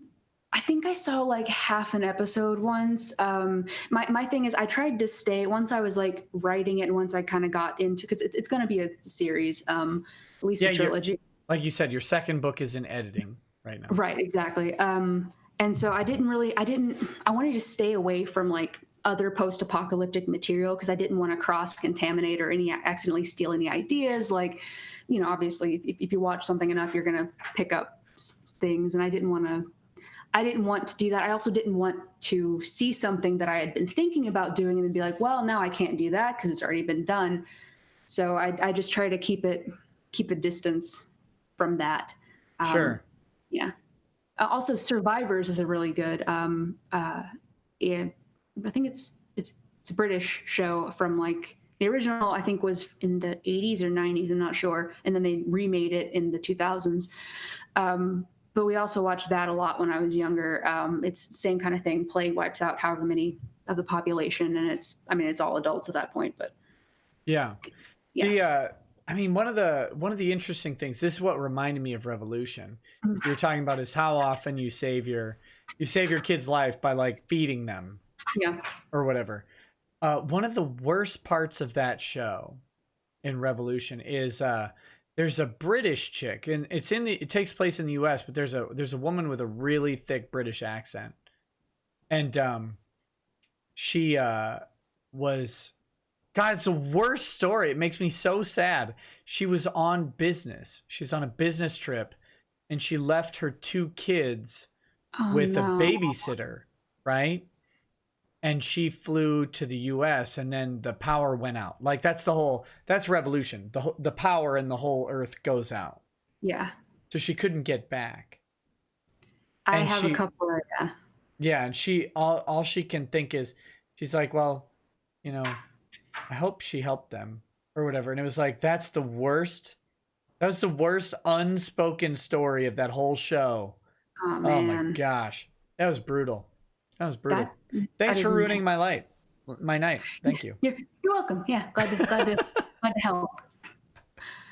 No, it's there's a lot of there's just a lot to think about when it comes to things like that, because nope. Yeah, so how is that processing through? Because if you write, like when I was a writing major, I'm not going to call myself a writer. I'm not that pretentious. Just because I haven't published anything. That's the main thing. But when I was a writing major, I would write these stories, and I was watching a lot of like Goodfellas and Casino. So they would always kind of drift into this sort of mobster, crime drama type stuff. And so when dirtbags get killed off, or when they're burying a body, like, you don't care so much because it's just a whatever. But when you're writing a story about post-apocalypse, the overwhelming majority of people who are suffering are innocent, right? Mm-hmm. Yep. So how do you deal with that? I mean, there's a certain amount of disconnect that I think has to happen, as far as, you know, when you're writing something that heavy. There were a lot of things that I just skipped over, or didn't really want to show, because of how, you know, it's the novel's aimed at, you know, young adult and teenagers, and I didn't want it to be heavier than necessary, I guess, because, I mean, the subject matter in itself is already pretty heavy, and so there was a section that I deleted because it was too much. But no, there was one of the characters is very close with her father, and a lot of people say it reminds them of me and my dad, which is funny to me because I based the character on my 2 best friends. But anyway, and she finds his body, essentially. What is happening in the background there? I'm so sorry. That's one of our dogs. What does he do? Sounds like he's making popcorn. Hold on. Milo, he's old and he's vengeful. What are you doing? He likes to scratch the one part of his crate that isn't covered by a bed whenever he gets antsy about anything. It's bedtime. And so he's just like, I want to go outside. And we're like, no, Milo, you can't go outside. He's like, I'm going to scratch everything until you let me outside. Oh, that makes sense. Spiteful. It's weird.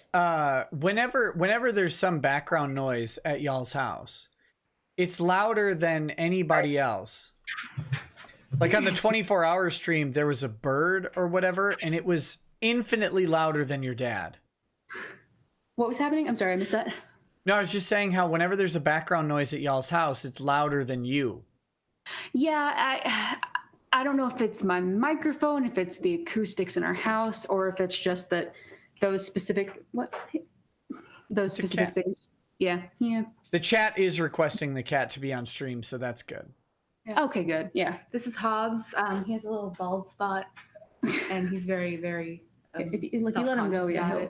Is he named after Calvin and Hobbes? He is, yes. And also the philosopher. But mostly Calvin and Hobbes. Let's be honest. Yeah, he's not named after that Hobbes. Right. Come on. No one actually does that, except for maybe Hitchens. No, I'm just joking. You do not. Okay, I'm sorry. I need to let him know. If he's doing that, there's a reason. I'm sorry. Hold on. Oh, it's okay. Small interlude while we tend to our animals. So okay, well, this is a good time. Why don't we talk about your book? All right. Is gonna Don't worry, I got him. He's good. This one is very sweet for dogs. So my book, though. Alrighty. So it's very different. It's a story about a young boy who, when there's like threat of war, he's a nobleman's son, and it's set on Mars. I didn't intend for it to be, but it just kind of happened. Right, that's where it made sense. I got it. Like Total Recall. And I don't know, it might be far in the future, but it might be in an alternate past. Who knows? But anyway, he's a nobleman's son, and it's kind of like this feudal society. Guns aren't really a thing. They're a very rare commodity because it upsets the ether, which is the sea. They don't have water there naturally. They have to grow it and farm it. They actually have this stuff called ether, and it's like kind of alive, kind of not, and it's like this weird mist element thing. It's kind of cool. But anyway, so Jesse, his father's threatening to ship him off to boarding school. There's threat of war in his province, and so he runs away after he finds this like golden statue of a mermaid. He sneaks onto a military cargo ship, and that gets attacked by pirates. So he has to conceal his identity from these pirates, otherwise they're going to ransom him and take him back home. Space pirates or Mars pirates? Mars pirates. Okay, so he's not like he left the planet. No, he's okay. So he's on a Mars sea. Yeah. They sail on the ether because it's this very dense fog. And thank you for blocking the shot with your hair. But no, it's you're this fine. very dense fog that pretty much anything floats on. But if you're a human, you can fall through it. And well, there's only humans on this planet, so Gotcha. it's kind of steampunk. I got the idea from it by watching Indiana Jones when I grew up. I was like, I want to write something like that, only all these people going on adventures are adults, and well, I want to go on an adventure, but I'm not an adult, so I just created this like male character who I kind of thought would fit the adventure and ran with it. I started writing when I was 10. Was it 9 or 10? Yeah. Younger than that, because I have the very first story that you ever wrote. You dictated to me on my computer, actually. Oh yeah, that's right. Yeah, the 2 kidney beans. Well, no, not just. She's not talking about writing in general. She's talking about writing this book. Oh, I'm sorry. Although I want to know the story of the kidney beans. All right, it's time for me to tell the great story of the greatest story ever told. The greatest story ever told. Move over, J.R.R. Tolkien. I came for your wig. This is the wonderful story of Leaf and Toad. There were 2 babies, because of course they were babies. I was a baby when I wrote this. Their names were Leaf and Toad. They were orphans, and they ran away from their orphanage because it was a bad orphanage. And they floated down a river that was made of livers, because livers and rivers rhyme. And then they were adopted by a lovely woman who found them at the docks. And lived happily ever after. The end. But what does that have to do with beans? Well, the Leaf and Toad, the twist is they were, in fact, kidney beans. Yes. But like people. They were anthropomorphic kidney beans. Keep up, Nick. You got these are the California raisins, but they're less popular because they're kidney beans. Exactly, precisely. Got it. Yeah. They don't have that. They don't have that smooth like blues jazz sound. No, they're more shrill and annoying. And they don't have teeth, so no, they don't. They're very gummy. Anyway, that's the lovely story of Leaf and Toad that I wrote when I was like 3. 5. Good work. 5. I thought it was 10. No, can you guys? No wonder you're not math majors anymore. Yeah. Numbers what are numbers? No one needs them. But no, I started working on the Jesse story when I was 10, and its title has changed so much. I'm still settling on it, so I don't have a very. It's going to be Jesse Fox and the something. Gotcha. So I don't have a title yet, which is an important part, but I do have the rough draft finished. I'm just hammering through the editing because it's changed so much over the years. Just I've gotten older. Okay, so what is y'all's editing process? Do you do it yourselves, or do you hire someone to like read the book and give you notes, or what do you do? So we kind of, a little bit of both. We kind of like crowdsource it. So our mom was also an English major. She taught English for over a decade before she homeschooled us. So oh man, I made fun of English teachers. Dang it! You're fine. You're fine. Like she knows she never published any books. Perfect. Yeah, it's all good. But so as far as the grammar goes, like I would. For Radio Nowhere, I ran the story or the plot line in general past Brittany and my dad. They gave me a lot of, back and forth pointers and everything. And then they read it and gave me some help on that. My mom actually did the first pass of editing. And then my dad did the second pass of editing. And for this book, I have like an actual editor that I'm going to use. Not that my family didn't do a phenomenal job. They did. Yeah. Be brutal. They have more important things to do. Like, I don't know. It's okay. Give us a scathing Yelp review. No.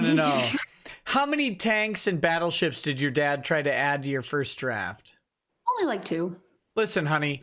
No. Why aren't there? There's got to be more.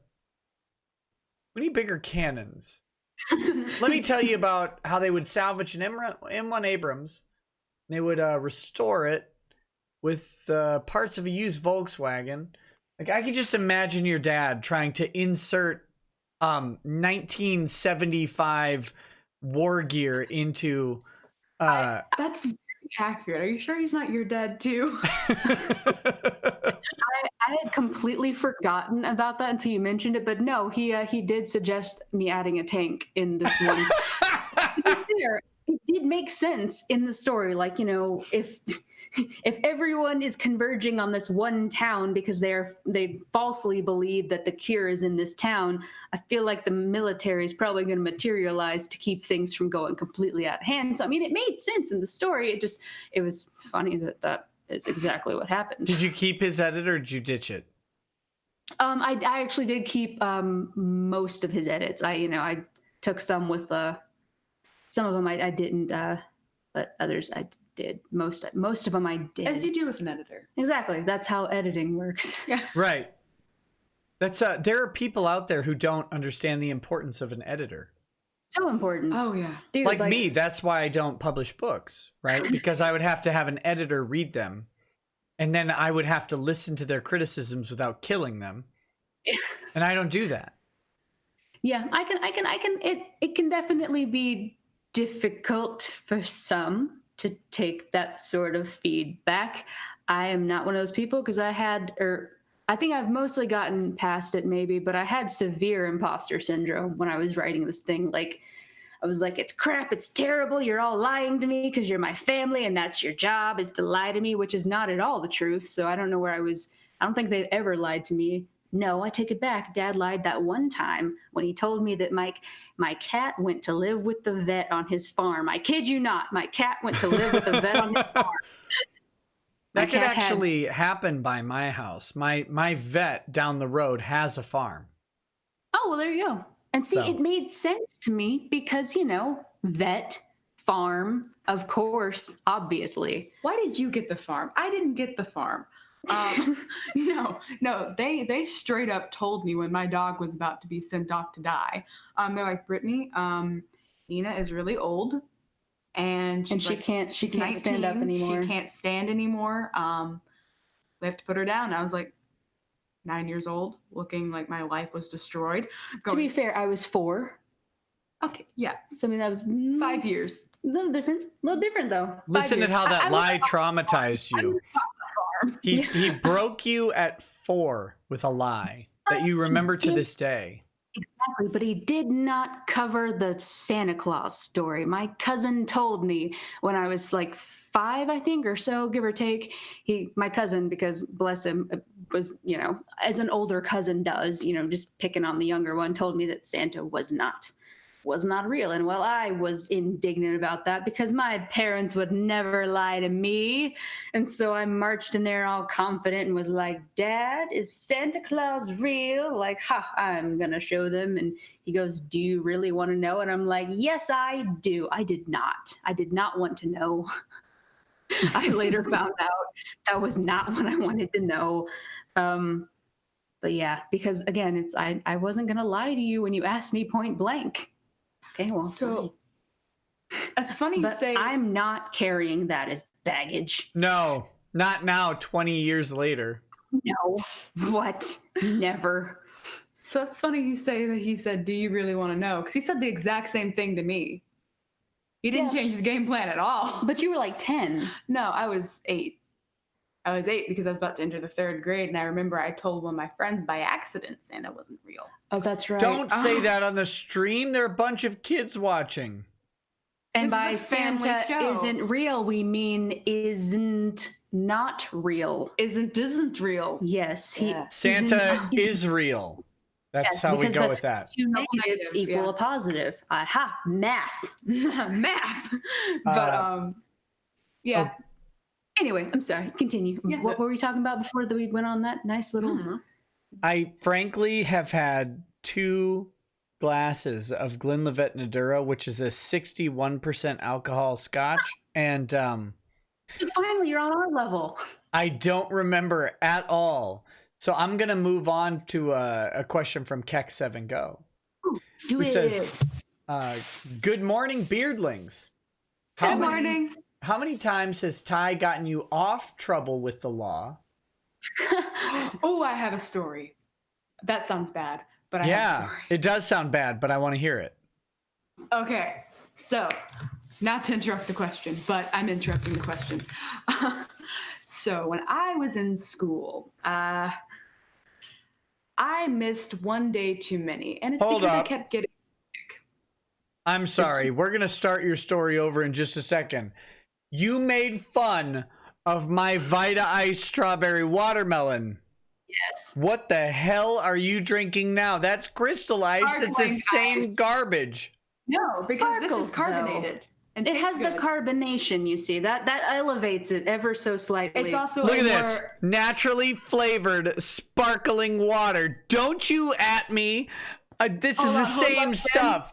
They're from the same factory. have antioxidants and vitamins though, and also a more Let me guess. pleasing color to Vitamin the eye.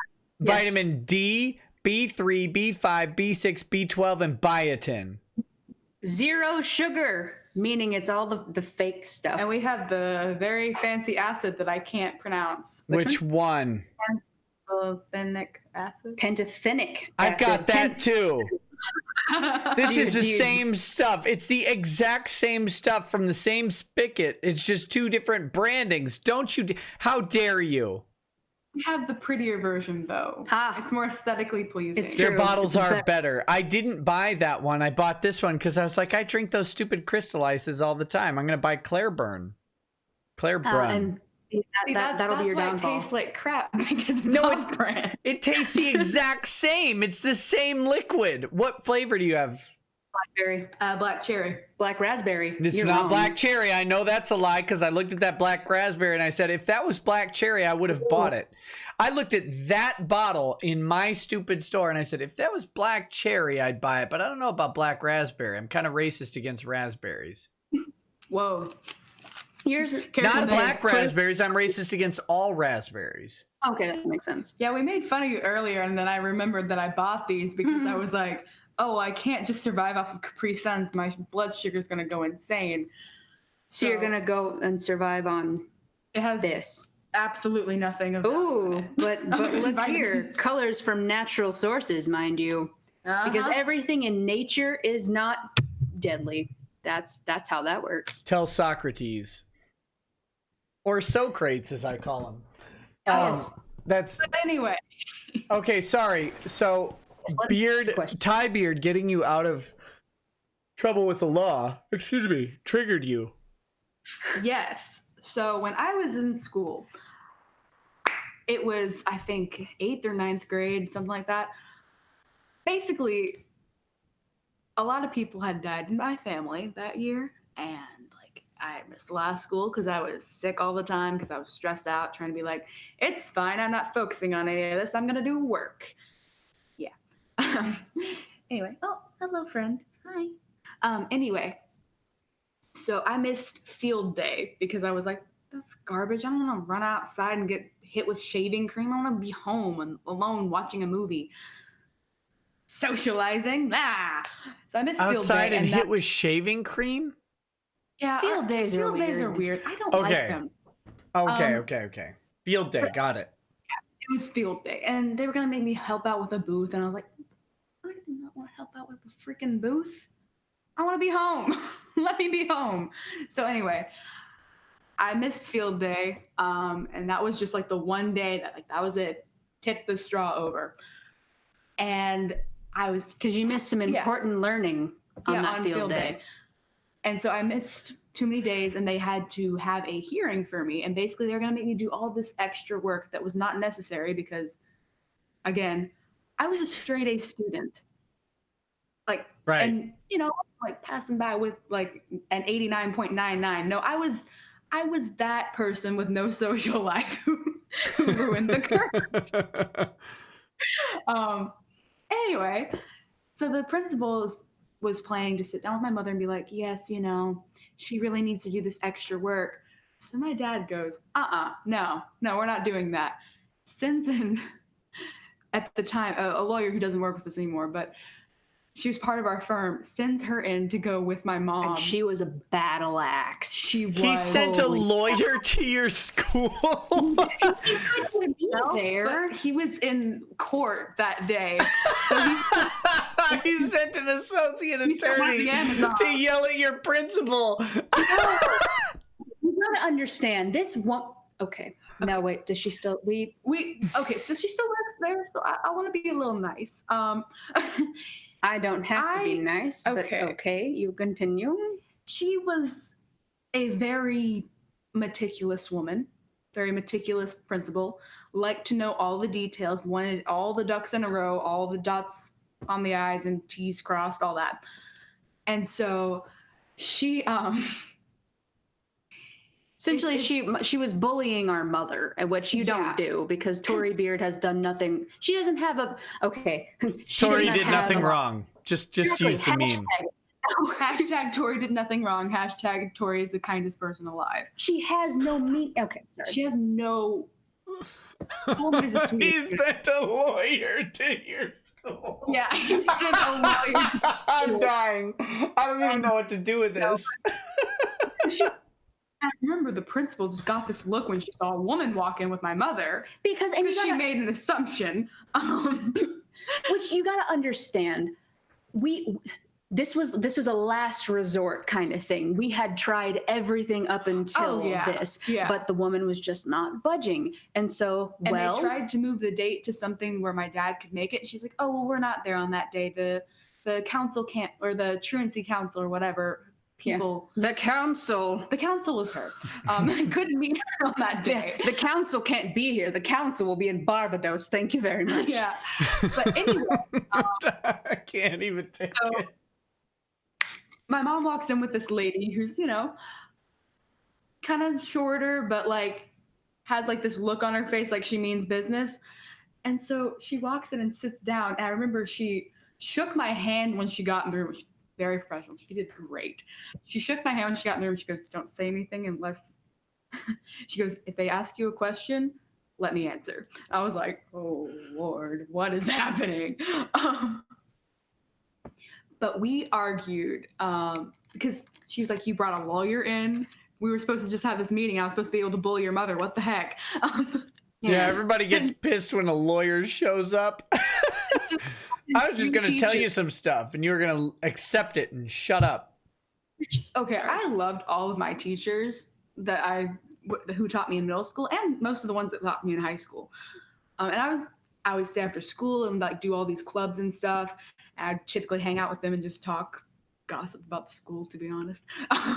Right. So she brought in 3 of the teachers, and these 3 just happened to be the ones that I was closest to. She didn't mean to, obviously, because she was mad there was a lawyer there. So they were going lenient on me anyway. And then she brings in the school lawyer, like the educational lawyer. Oh my God, I bet that guy had no idea what he was doing. he didn't want to be Bless there. him. Bless his He was a sweet man. poor heart. He did not want to be there. He was like, I have other things to do. Why are you bringing me in? Because he was the guy like, from the college. Because the STEM school is a branch of the college. Yeah. You know why you go join in-house counsel for you guys know this. You guys work at a law firm. You know why you go join an in-house counsel for a college, right? So you're literally never arguing with another person in your entire life. But she called him in, and it was a 2 or 3 hour meeting, which got me out of all of my classes that day. The meeting was, I had all like the 2 classes I liked the best, which was English and math in the morning. And then the rest of the day was just that, and study hall, where I had to make a website for my punishment on Wix. So to make a long story short. Yeah, make a long story short, basically, the Amazon my father sent, I don't know if I can name her or not. I don't know if that's like I don't know. Anyway, she's no longer with the firm, right? Yeah.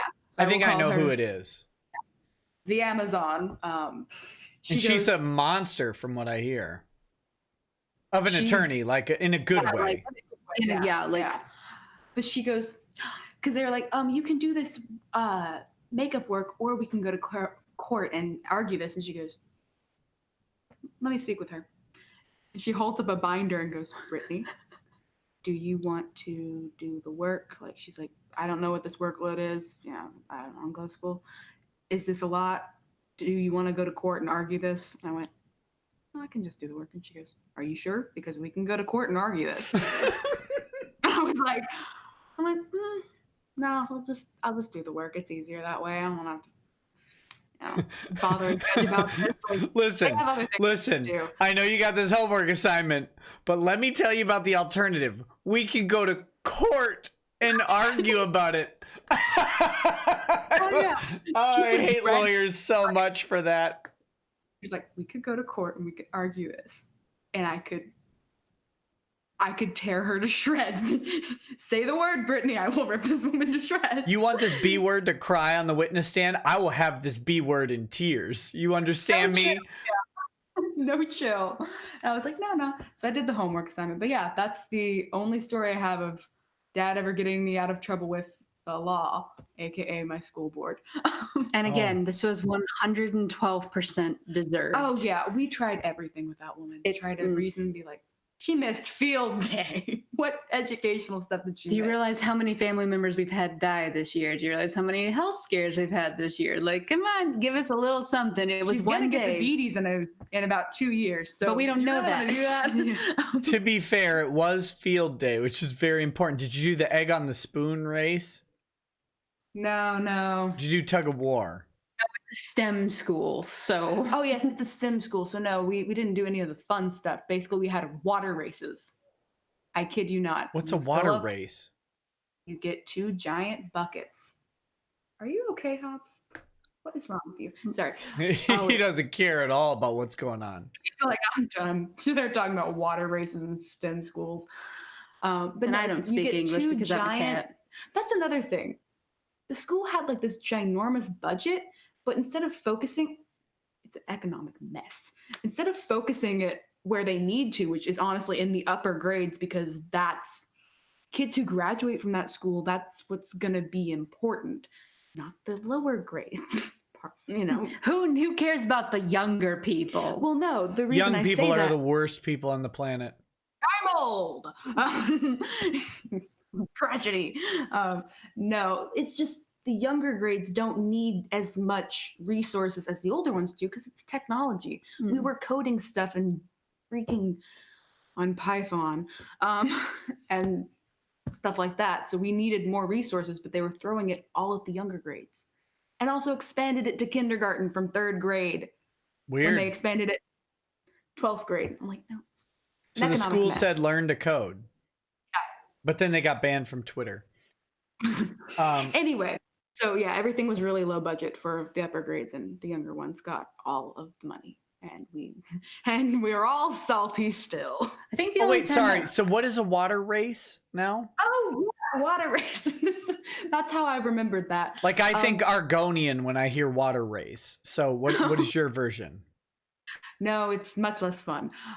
Basically, you get 2 giant tubs of water. I mean, like giant things, like plastic bins that you can buy at the dollar store. Yeah. With the rope.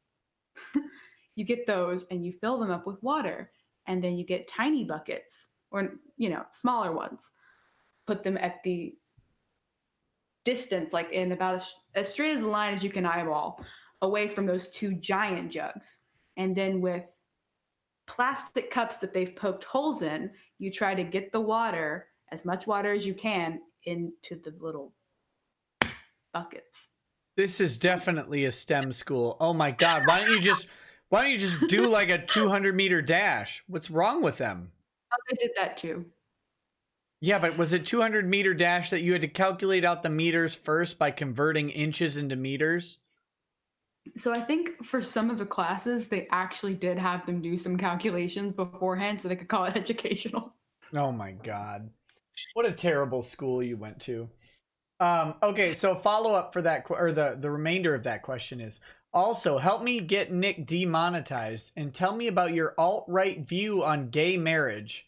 Also Sleep Well books. Okay, do you guys have alt-right views on gay marriage? Not alt-right, but I do have views on it. Do you have tradcon views on gay marriage? What's your view on gay marriage? I think it's fine. Like, uh-oh, you're a libertarian. So the reason I say that is because, well, there's benefits and, disadvantages to being married, legally speaking. And so why should gay people be deprived of the benefits and also the disadvantages of being married? And also, it just doesn't seem right to teach kids, especially that, only one certain group can have marriage and can be happy together. Like, I feel like it's better to teach kids that, yeah, you can marry people regardless when you get older. Because, I don't know, in my head, it stigmatizes being gay. Sure. And I don't like that because I have a lot of friends who are gay and didn't want to be. And that was really hard to watch. But I would imagine, obviously, it was harder for them to go through, but they'll tell you that. Yeah, they have like that. Brianna, as a victim of gay marriage, what do you think about gay marriage? Sorry. Oh, God. I couldn't pass that up. Come on. I'll give you props to that one. Yeah, I go on TV.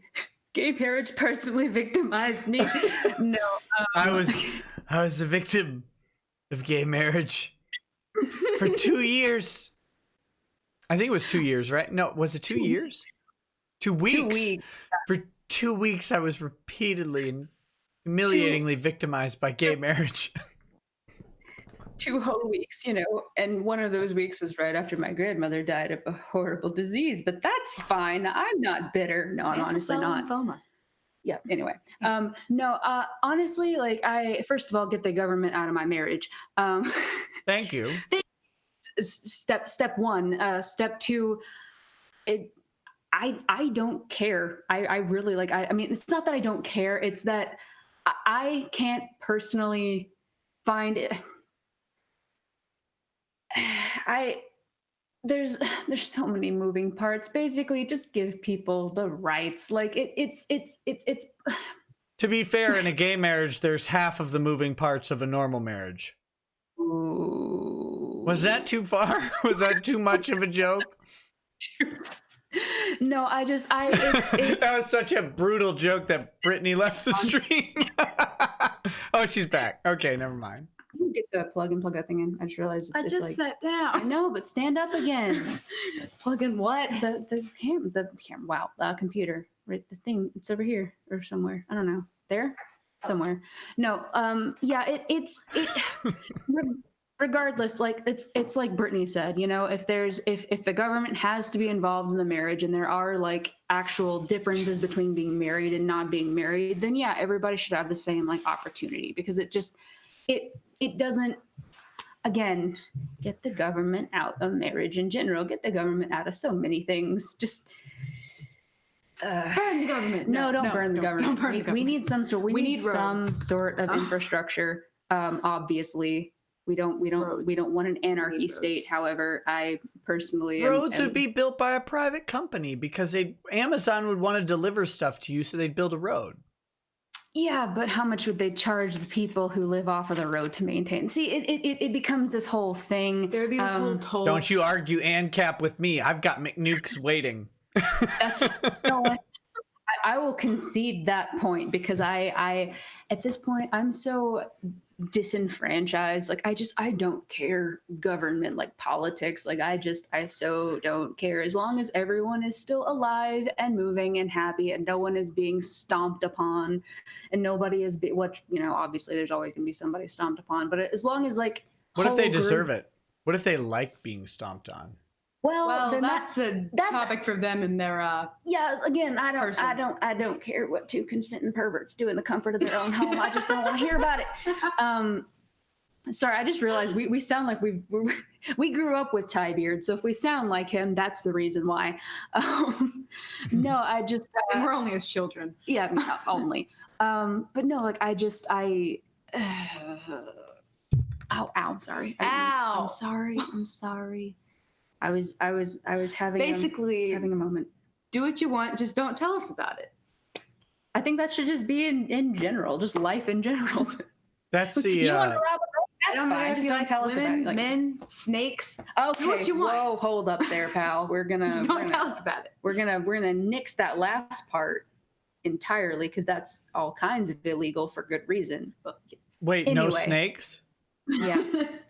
Oh man, then my first marriage. No, that's not nice. Oh come on! I'll be here all night because I live here. Okay, sorry. I didn't expect a snake joke. I really didn't, and now I'm done. Thedius says, "Hi Nick. I want to say that I'm working on a Rekieta Law ground Gundam custom paint and an Inquisitor Tiberius Beard. The ultimate plan is to send you the models. That said, 60% of the hobby is procrastination, so soon." Hey, take your time, buddy, because your soon is sooner than my soon. Well stated. Great. That's like a life motto there. Oh yeah. Yeah. That's why I take my car in to get fixed. Because their soon is sooner than mine. True. Architect of Fate says, "Good evening, beardlings. I am looking forward to reading your literary works. It will be hard to live up to the works of Carl Menger. Remember to thank Beard Prime for free advertising. Have you picked your chaos gods yet?" Okay, ladies, let's get to the reality here.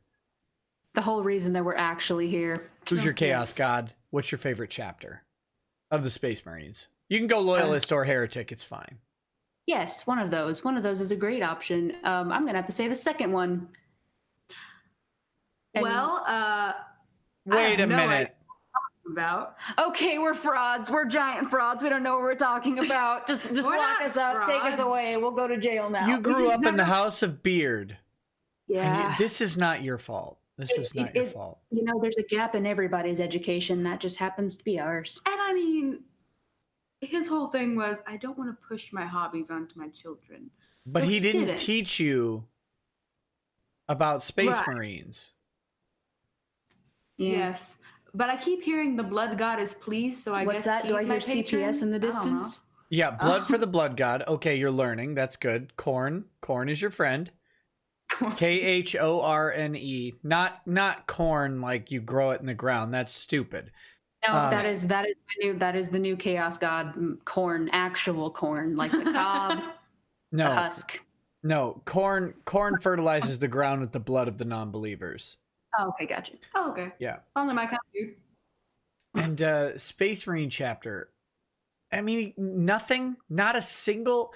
How did you get through your entire life with no 40K exposure? You know, again, faked it till I made it. Yeah, we're D&D people. Like we just kind of. Yeah, I don't know. Now, if you want to talk about Cthulhu gods. Okay, how much Lovecraft do you read on the average day? Average day depends. However, we do have group hallucination sessions as a family. we listen to radio in the dark. Okay, what's your favorite Lovecraft story? Ooh, And if you don't remember the title, that's fine because I don't either. But what's your favorite one? Just describe it. Okay, so I can't remember the name of it. I like all of them. I feel like Shadow over Innsmouth is a little overhyped. Like everybody's like, "Ooh, Shadow over Innsmouth." I'm like, that's good. It's a good story. It's just not. Which one is that? Describe it to me because I literally don't remember the titles. The one where I like the twist ending though. It's the one where the guy he's from Arkham and he goes to he's trying to go to a town past this other town, Innsmouth. And it's the one where he goes to the town and all these people have a weird fishy look and they chase him through the town at nighttime. And then he finds out that he actually is part of his family is from Innsmouth and he's going to join Dagon in the ocean and stuff. And it's kind of cool actually. But he talks to an old drunk, if that rings any bells. Because that I don't think I've read this one. I believe you, but I got the complete collection. I was reading them chronologically and I got tied up. My favorite is the one where the cats take the guy to the moon or whatever. That I haven't heard yet. He goes on this really, really long, it's one of his longer works. I think it was a novel. And he goes on this super long adventure and the cats take him and he's like, they've got Azathoth who should not be named or whatever. And he goes on this long adventure and it's all in dreams, right? Like he's dream walking. And there's zombies and I think there's like a cyclops or a giant or something. It's just wild. It's like this epic grand tale that happens all in this guy's dream because he's been working to make his dreams longer because his friend is there. And his friend has learned to stay asleep. Yes. The one with the witch's house. That's one of my favorites. Yeah. I can't remember what that's called, but it's really good. Yeah, because like the ceiling, I remember they were describing the ceiling was like weird and had different angles, and the friend's like, no, she was just a woman far beyond her time and stuff. She was a woman of science, but no, it was actually alchemy. Anyway, but alchemy is a science. I call myself a big Lovecraft fan. I'm not gonna say that I have like encyclopedic knowledge of Lovecraft. I just love reading Lovecraft. That's what I mean by I'm a Lovecraft fan. So I feel that. See, mine's gotta be All Hail Nyarlathotep. Dream Quest of Unknown Kadath. That's the story. There you go. Oh yeah. Yes. The one, oh goodness. I am blanking. Yeah, I don't even know the title, but I'm struggling to remember the entirety of the plot. It's the one where the switches bodies. That one, yeah, I love that one. Oh, that one got me. I love all of them. There's one where there's the bodies thing on the doorstep. The thing on the doorstep. The thing on the doorstep. No, with Erasmus or not Erasmus, Erasbeth or something. Erasbeth, something like that. Yeah. I'll have to read that one. I have the whole collection on Kindle. Yeah, that one is terrifying. It's $1 or whatever. Guys, if you have a Kindle, get yourself some Lovecraft for $1. It's all of it. Mm-hmm. Yeah, no, we sit around sometimes and we will listen to like old horror radio programs, mostly Lovecraft, some others that are kind of interesting. That last one we listened to with the guy who like was reanimating. Yeah, that's one of my favorites. Yeah, that was a good one. I say that. Reanimator's good. Yeah. What's your favorite Lovecraftian themed movie? It doesn't have to be an actual Lovecraft adaptation. Themed movie. Do you guys watch a lot of horror movies? The Aquaman series and Barbie and Mermaid Tale. It's a meme. It's a meme. It's a meme. Okay. Thank God. Thank God. I was about to call Arms Girl and have her slap you from California. Oh, no, I think only her elbow would hit me. Okay, sorry. All right. Movies. Nobody's gonna come for me. They're not gonna come for you because you're good. No. We're good. Movies. Yes, movies. You know, I don't know if I watch enough Lovecraftian horror movies. I don't watch a lot of horror movies in general. I don't like I don't do body horror. I don't do jump scares. Jump scares make me angry. Like they're cheap because they're overused. They can be used sometimes in like actually well done, but it's very rarely have I ever seen a jump scare done that didn't just piss me off like instantly. I was like, seriously, you had all that buildup, you could have done so many other things, and you decided to go blah out of the closet. Like, come on. Anyway. Okay, but In the Mouth of Madness. Sam Neill, In the Mouth of Madness. I don't know if I've seen that one. He's an insurance investigator, and he's basically trying to find this guy named Sutter Kane, who's imagine if Stephen King sold so many books that he outsold the Bible. Oof. And then the books that he sold began to be real because people believed them so heavily. That would be Sutter Kane, In the Mouth of Madness. Ooh, that's a good movie. That's great. And then its spiritual successor, as far as I know, is Event Horizon, also with Sam Neill and Lawrence Fishburne, and that's a space horror sci-fi thriller. It's great. Those two are great movies. I was gonna say Alien, but that's not Lovecraftian. That's Geiger-esque. Yeah, Alien's good, but no, you have an assignment. There are no jump scares in the Mouth of Madness. Okay. There are a few in Event Horizon, but In the Mouth of Madness is terror and horror, not scare movie. Alrighty. We'll have to check that one out. Which is what I prefer, personally. Write that down. I like psychological horror, like things that are it's just a little Hand that rocked the cradle. Or the ones that are vaguely like plausible. For example, Gerald's Game. That one messed with me. And okay, I adore that actress, Carla. I don't know how to say her last name because I forgot what the last name actually is. But the mom in Spy Kids, if that tells you anything about, like, yeah, she's great. Anyway, but no, it's a Stephen King. It was originally a Stephen King story, and they turned it into a Netflix movie. And it's essentially this woman is just essentially she's trapped in this like cottage with her husband's dead body, and she's like chained up, and it's like this whole it's crazy because like it's just the 90% of the movie is just her by herself, which is it's a really good movie. Highly recommend. Also, I like Stephen King in general, although his editors need to remember that he is a person and he is flawed. Therefore, he does not write perfectly the first time around. Therefore, you should actually edit his work. Sorry. I like Eyes of the Dragon. Yeah, sorry. Next, move on to your next super chat. Yes. Yes. Dustin Fitzfar says, according to Wiki, Boney M is a Euro-Caribbean band formed in West Germany with an Aruban lead singer. Yes, that makes sense. So somehow. We were way off, but still interesting. It's basically Russian. Yeah. I mean, they're always rushing around singing things, so. Okay. All right. I didn't think your dad was on to make the dad jokes tonight. Yeah, I have to be the substitute, you see. Right. I got it. Miss Meadowkitty says, he sees you when you're sleeping. He knows when you're awake. Zuck tells you when you're bad or good, so be good for Google's sake. That's actually way more terrifying than...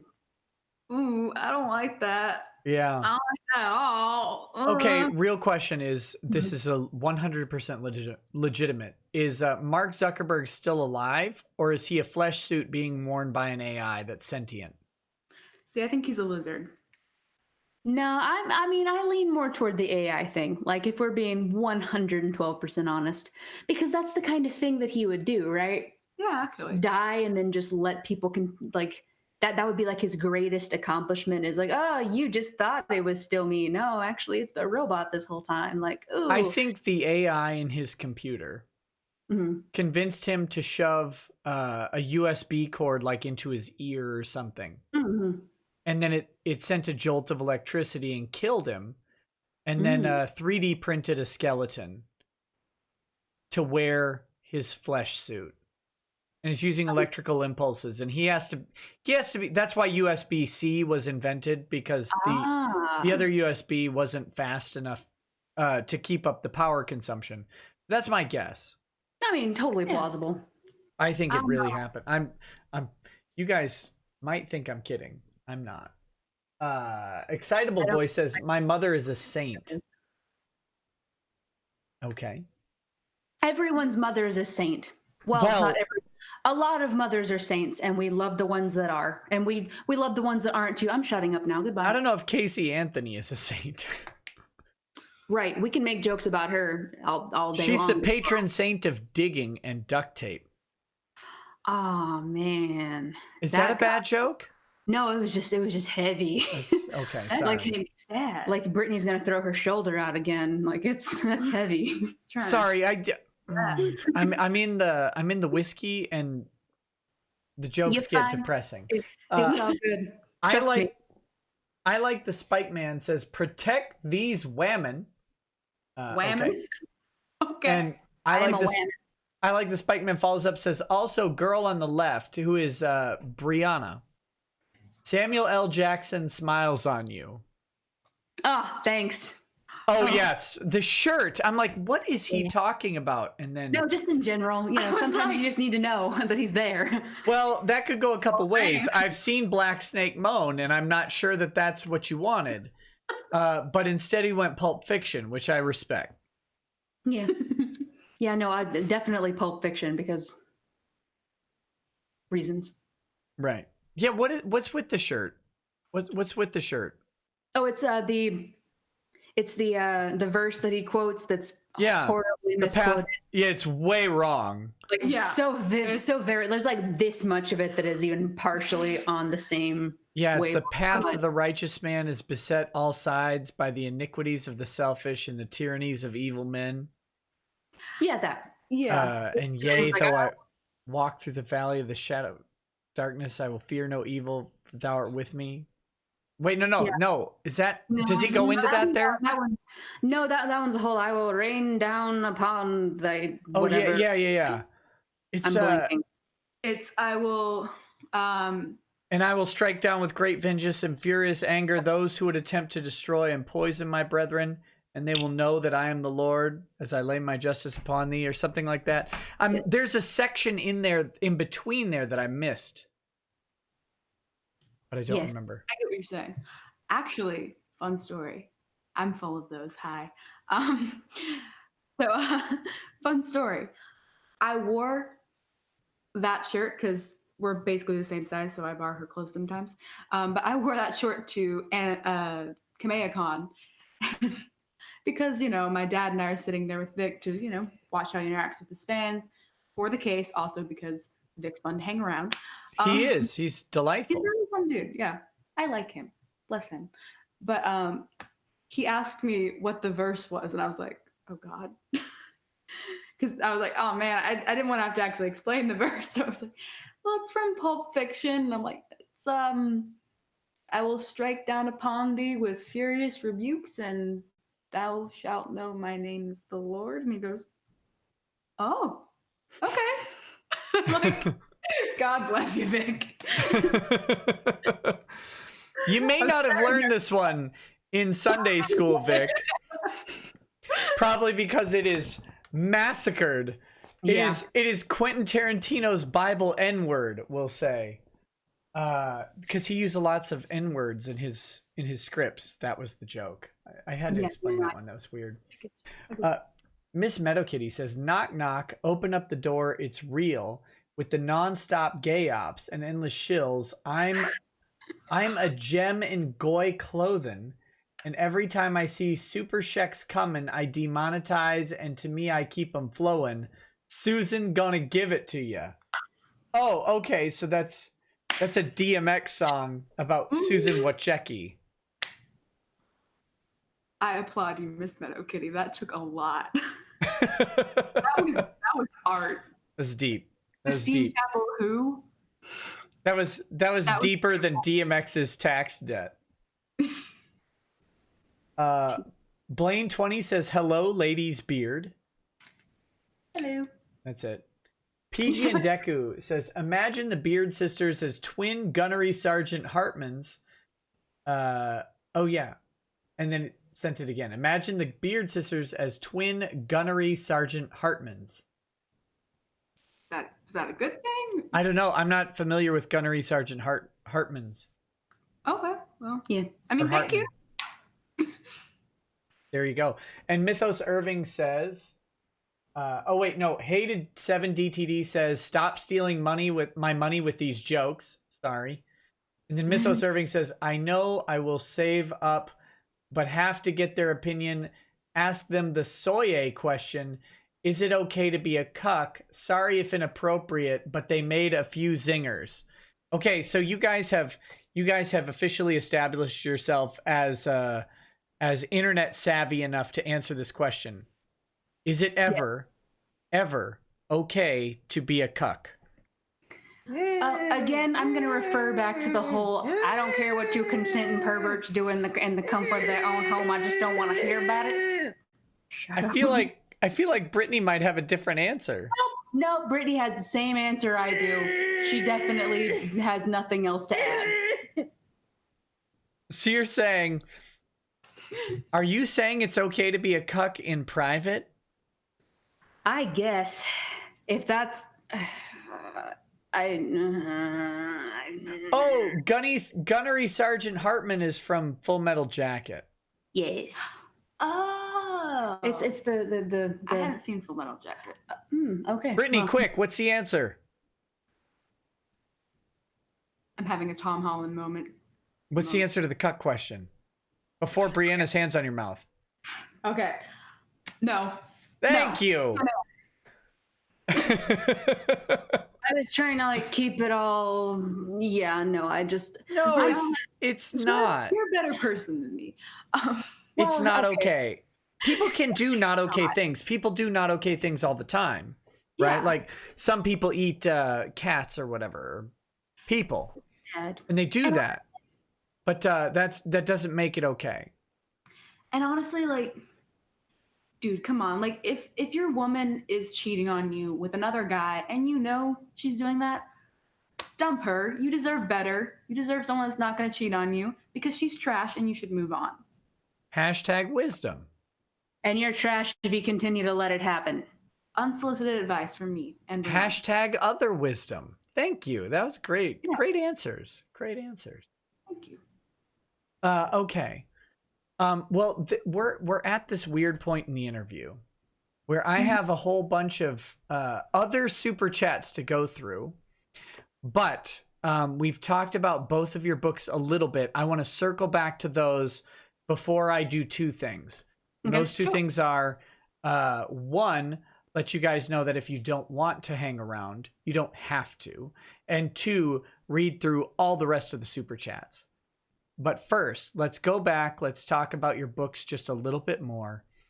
Brianna's book is Radio Nowhere. Her existing book is Radio Nowhere. It is in the description. You can buy it right now on Amazon. It says it's out of stock. Don't listen to those cucks, which is not okay. You can buy the book and they will print it on demand and send you another one very soon. Or you can buy it on Kindle. Don't even worry about it. Go get it because her second book is coming out. Brianna, will you talk a little bit about your second book, please? So the second book picks up probably about 6 weeks after the end of the first one. For anybody that is a little less than happy with the ending, don't worry, it gets better. Basically, it just continues on. It follows same group of people, just essentially trying to prepare for the winter because that's a whole other ball game when you've never. Would you say winter is coming? It is indeed, and it's there. No one's ready for it, like at all. Like, sorry, Jon Snow. Like, no, they know nothing at that point, like because they're kids, and kids. I'm sorry, kids know nothing. That's and true. Seriously, go read her book from the point of view of a teenager.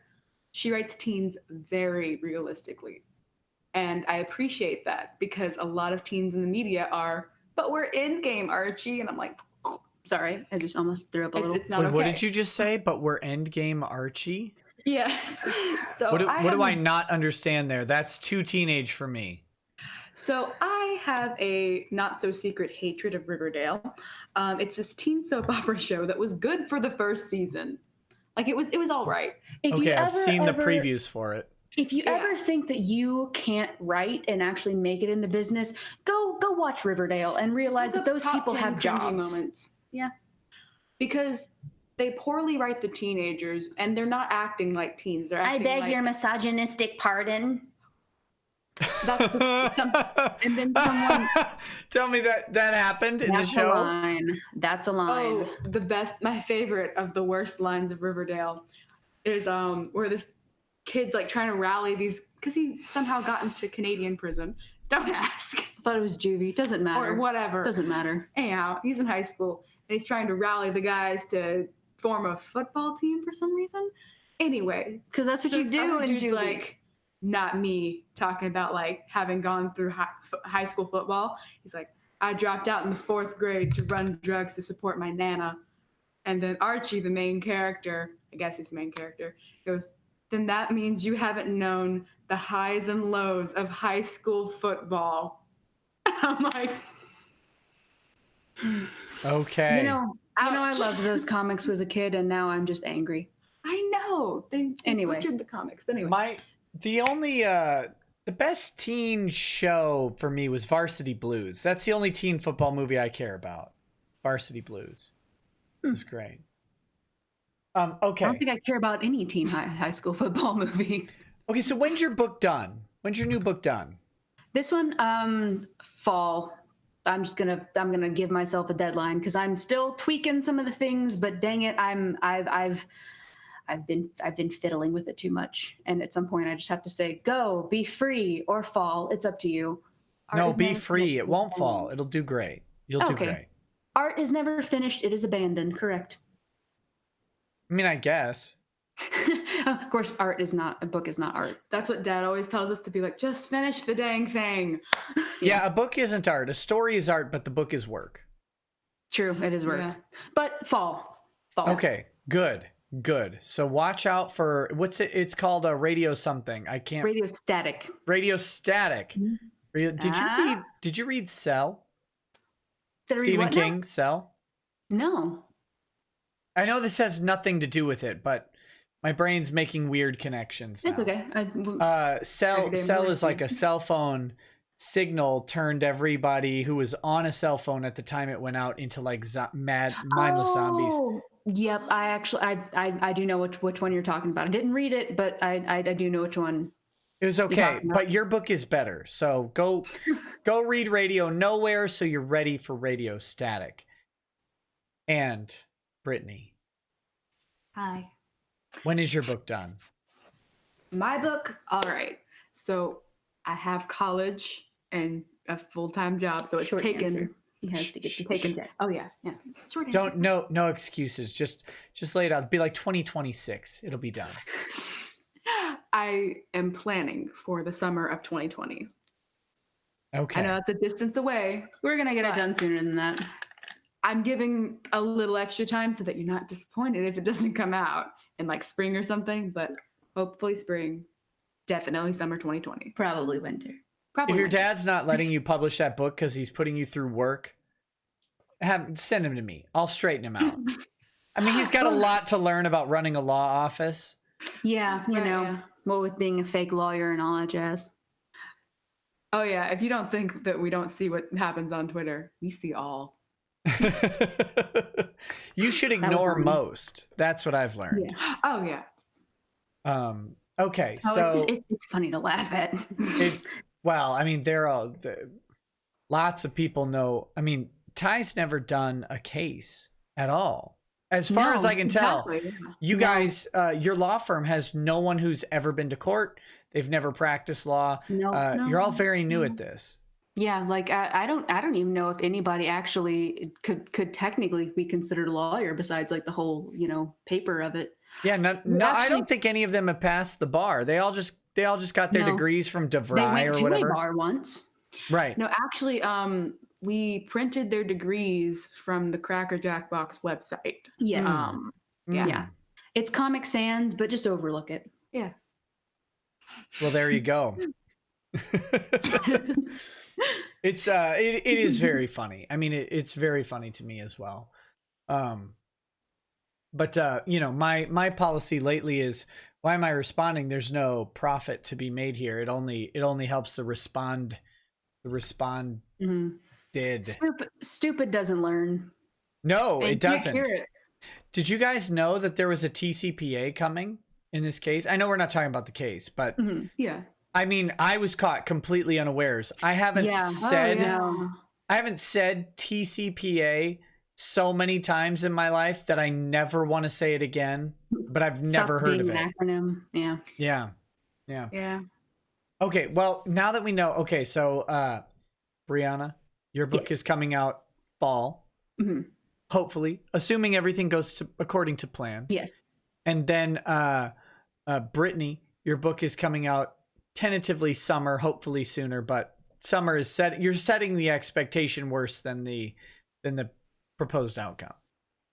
So that's good. Make sure. What's the title of your book? So I've been trying to decide on that. I have no idea how you do it. Because, okay, I'm a chick. Short answer. Short answer. I know. Let me live, woman. But originally it was Jessie Fox and the Secret Siren. But that could change. However, I do have the cover art for it. I just have to figure out the title and put that on there, and we'll be golden. Whoopi Goldberg? Golden. More ether than Curious George. I'm just kidding. I don't know. I honestly, like, naming a book is the worst thing. I don't know what you'd title a book or a story. It's the worst part of it for me. I actually get hung. Yeah, I get hung up there and just won't write it. Okay. All right. Well, I'm gonna go ahead and read a whole lot of super chats to you.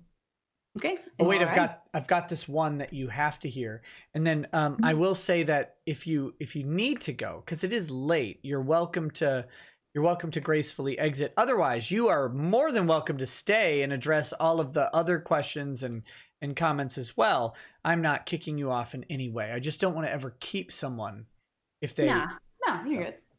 Okay, so Miss Meadow Kitty says, once upon a midnight streaming, Beardettes sit there patient listening to all of the internet lore. Brittany groans while Brianna answers questions that do not pander to any screeching blue-haired horse. Okay, so some Poe for you guys. Some modern day Poe. Love Poe. Bless you, Miss Meadow Kitty. Bless you. Okay, let's start hammering home these super chats. Alex Sifon says, good evening, Nick. How are you doing? Donut Goddess Alex is here to drop you some Donut Goddess blessings. Hope you're okay, and sending love from London. Pouring out a glass of cherry juice for you. Cheers. Man, I could use... You said donut way too many times. I'm so hungry. Oh, what's y'all's favorite donut chain down there? Oh, it's not a chain. It's this tiny little donut shop. Wait, what? In Tyler? Yes. Yeah, no. Do you know where the old Hastings used to be? No, I don't know what that is. Do you know? Okay, so near our office, there is a, there's like a little thingy. Yeah. And then there's like a little, what's it? Can't help you. Long story short, it's in a tiny little strip mall, and it's phenomenal. It's like Donut Palace, I think. Yes. Oh, yeah. Donut Palace is a chain, though. There's like 12 of those. No, I don't know if this is. I know they're different though. They're different though, because I believe me, I have been to many a Donut Palace in Tyler. I don't think it's Donut Palace. I don't know. Donut Place. I don't know. It's something that sounds like Donut Palace, but I don't think that's it. But it's run by this one lovely Chinese lady. They all are. I don't know what it is. Why do Asians make better donuts than anybody else? Texas makes the best. Texas has learned this, that Asians make the best donuts. You'd think it'd be like Norwegian or Czech? No. Oddly enough. Okay, so it's the Donut Palace in the strip mall by your office? Yeah. It's the old Hastings parking lot, and if you ask anybody in Tyler where that is, they will know where you're talking about. It's this kind of abandoned parking lot at this point because Hastings moved out, and no one's ever moved in. I always go to the Donut Palace either off of Old Jacksonville, just because I'm often staying over there, near there, or I go to the Donut Palace by the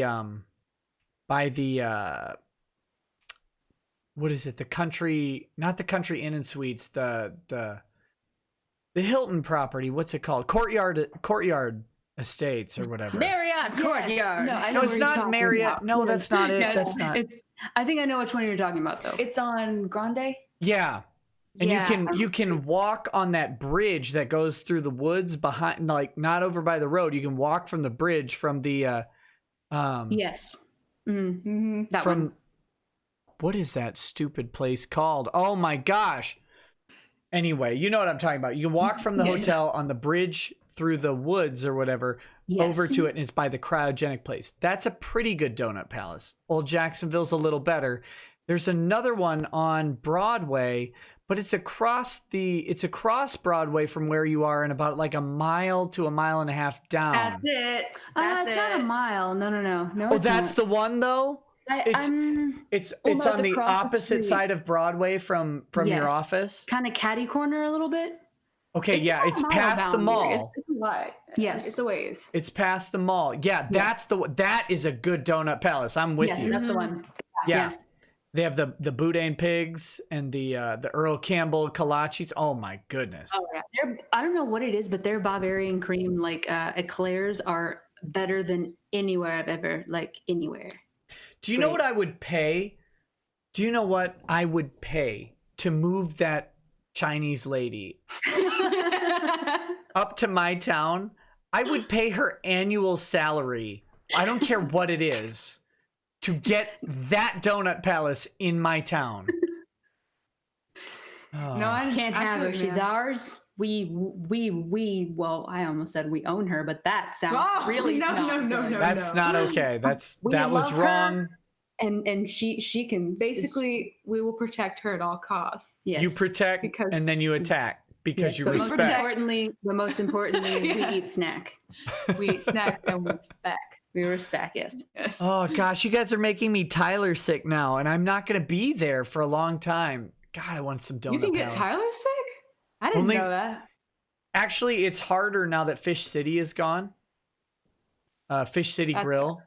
Yeah, R.I.P. Fish City Grill. They had the country fried catfish with jalapeno corn gravy jalapeno corn chowder gravy. Oh my God, that was good. And then although Stanley's is still there, so you're still winning. Dave Grohl was there for some reason like a few weeks ago.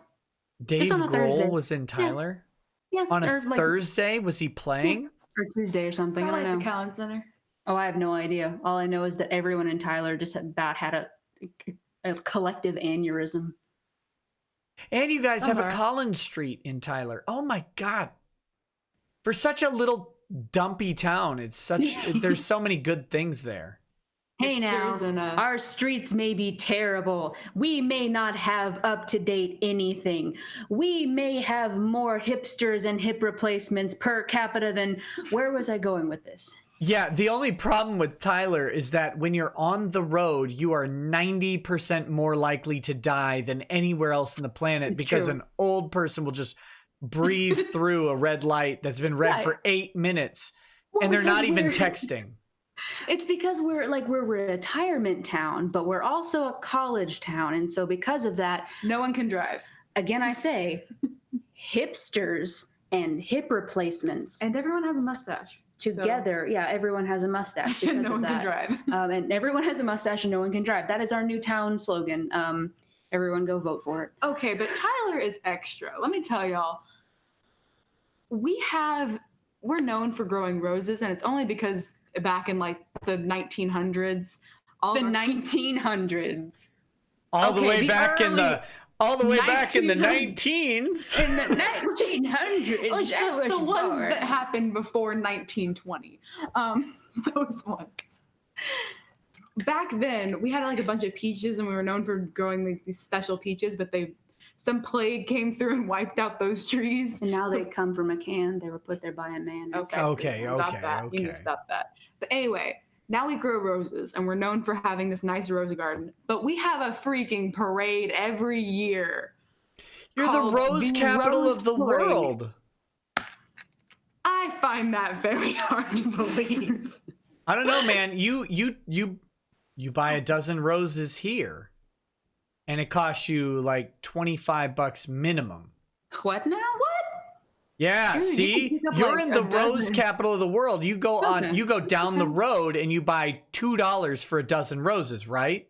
That's true. From that one guy in the parking lot with a van. Yeah. Yeah, Yes! and that guy doubled his prices during my lifetime. It used to be $1 a dozen.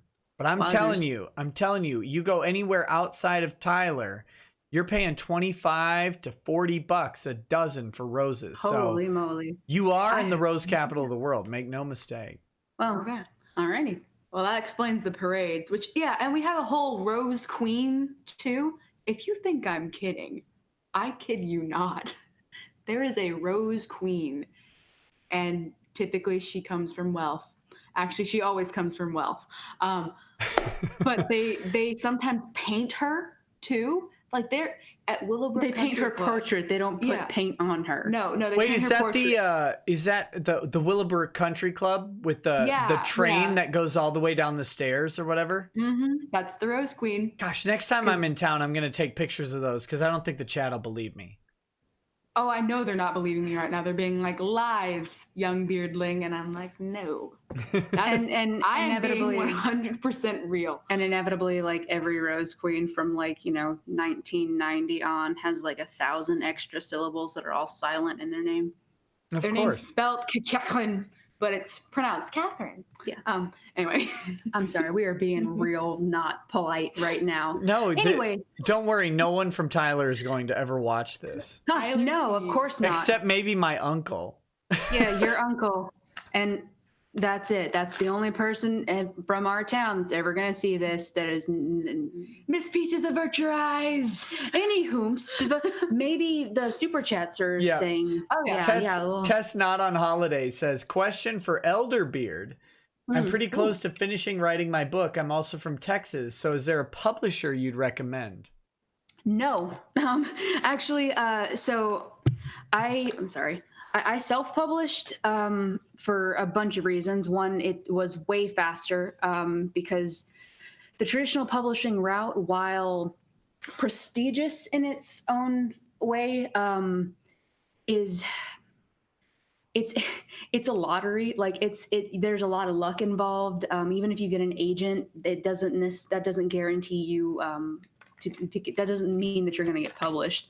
Right. If you go the self-publishing route, assuming you do all of the, you edit properly, like you go through all of the process to make your book as best as it can, you can actually have much, in my personal opinion. First of all, you get to control the cover art, like what the blurb says. Like there's more control over it. You don't just throw it out there and see what happens. You also keep all the royalties. The only downside to that is you may not wind up in bookstores. However, traditional publishers, they tend to reserve the majority of their budget for marketing and everything for well-known established authors. And they really don't promote you past like the first couple of months or so, from what I understand. So really, I highly recommend looking into self-publishing or indie publishing because I've had a really good experience with it. It's a bit of a learning curve, but I mean, everything of that nature is a learning curve. Right. So that's just my 2 cents. Oh, Jenna Moresi on YouTube is a great resource for learning how to do like self-publishing and stuff. A lot of videos on that. Yeah. That's fun. And Awesome. because self-publishing is quote unquote easy in the grand scheme of things, there are a lot of books out there that are not of high quality. Okay. They're not as good as others, shall we say. But then again, it's the same way in traditional publishing. I mean, 50 Shades. Come on. Like, okay, if you're ever like, man, Hey, I can't 50 write. Shades is better than you think. Nicholas, Jaquan, Jermaine, Rekieta. What did you just say to me? Did you just call me Nicholas Taquan Jermaine? I don't actually know your middle name, so I had to make them up. All right, I'm going to tell you. I'm going to challenge you. Have you guys read 50 Shades? No. I thumbed through it because I was like, okay, it can't be as badly written as it is. It is that badly written. Wow. It is. Bleached my eyeballs. Let me challenge you. Go on my Facebook page and read my review. It's in my notes of 50 Shades of Grey. And tell me I don't change your mind. Thought you were about to tell me to go out there and read 50 Shades. No, I here, folks. I fell on that hand grenade for you. Appreciate that. I read all. I was reading all the stupid the conservative commentary about 50 Shades and how it was, ruining everybody's lives or whatever. I said this can't be right. These guys haven't read the book, I bet. And then I read it and determined that I was probably correct, that most of them had not read the book. But what I found was when I could get myself past the god awful writing, the technical writing is terrible. You're right. You're right. But here's what she needed, right? An editor. But she wasn't publishing. She wasn't publishing in a non-genre fiction. She was publishing in romance. Editing is sparse, okay, in romance, because they don't need to put money into these books. They need to put the books on shelves and they'll sell. Now, why does it sell 100 million copies versus any other story that is just like it? There's actual reasons for it, and I'm telling you that there inside that book is something good hiding. But go read my note and tell me what you think. I'd be very curious about it, what you think about it. And I would encourage you to at some point take a few, it doesn't take long, take a few minutes and read it. Because it's very interesting as long as you've got the right perspective. Okay, sorry. I don't mean to step on your criticism. There is bad stuff out there, and that is technically written like absolutely garbage. Right. But there's underlying great literary stuff going on. And I don't know if E.L. James did it on purpose or if she just stumbled into it. Probably the second one. Yeah. But I mean, hey, it made her a crap ton of money, so 100 million copies. I want to cry. Guys, if you don't know, a bestseller is seriously like 20,000 copies. 100 million copies is off the charts. That's insane. That's Bible sales. Literally, that's Bible sales. I mean, you know what? Honestly, good for her that she was able to hit that one out of the park, because that's every writer's dream at the end of the day, is to be able to support yourself on the money that you make. That's true. With doing what you love. So in that respect, I can respect that. Now, I never read 50 Shades Darker and 50 Shades Freed. They might ruin it, like Matrix 2 and 3 ruined the first one. Yeah. So the first one takes itself too seriously, if I'm being completely honest, but Okay, Nick Tech says, which beardling is more talented at Photoshop? Also, what are the beardettes' opinions on Shane? Okay, so which one do you use better at Photoshop? Brianna, definitely, because she's had way more experience than me. I don't dabble in it near enough. I actually intend to make bad Photoshop edits because it's funnier, I think. It's true, it is very funny. For the memes that I make for my friends. Yeah. I'm Gen Z and I'm proud. All right, opinions on Shane. Well, I mean, we already said that cucks are bad, so. No, seriously, actually. And I'm sorry. Any dude who is 43 years old and marries a girl who is 21 has something severely screwed up in there.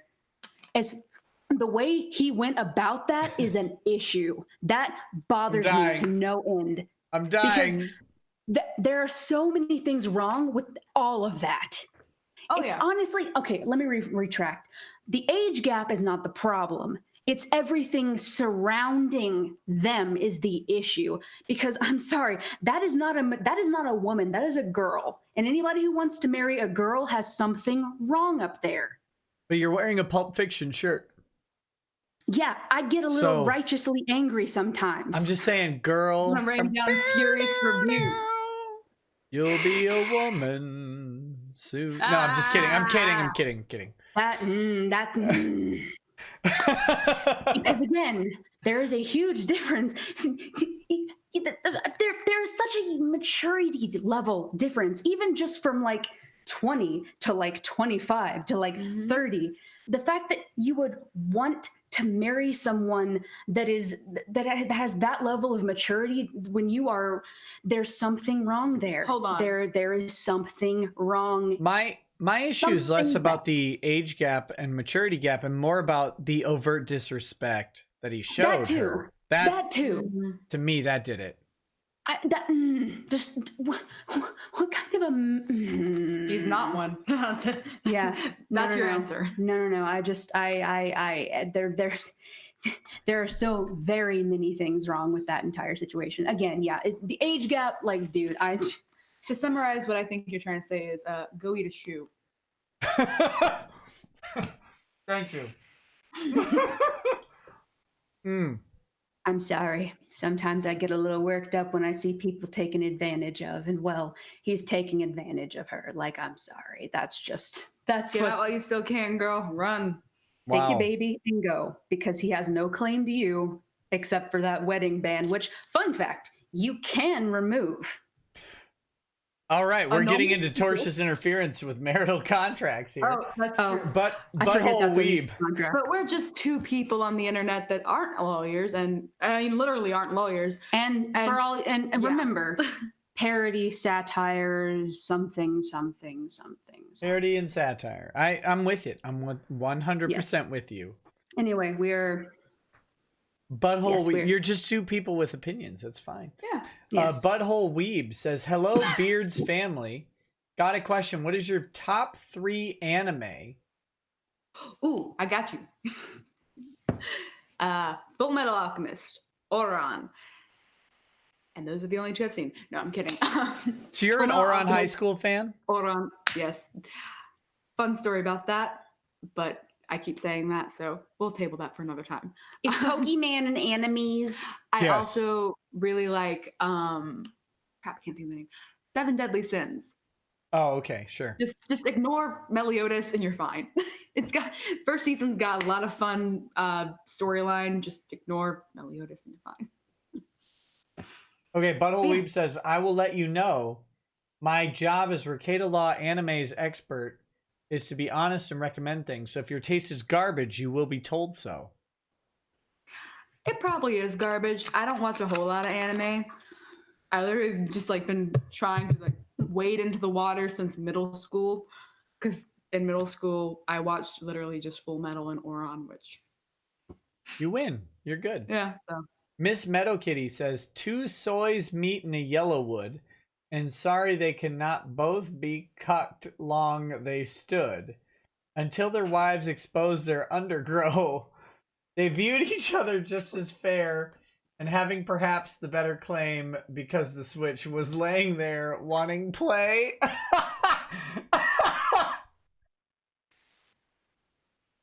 Honestly, that painted such a beautiful word picture that I want to vomit. Stand back, I think I'm gonna vomit. I need a grown up. I need a hospital. Yeah, yeah, can I Dad. Yeah. Help. Hold on. Help. I gotta compose myself. I've had way too much scotch for this. Help. 2 soys met in a yellow wood. Oh, you know. And sorry they could not both be cucked long they stood, until their wives exposed their undergrow. They viewed each other just as fair, and having perhaps the better claim, because the switch was laying there, wanted play.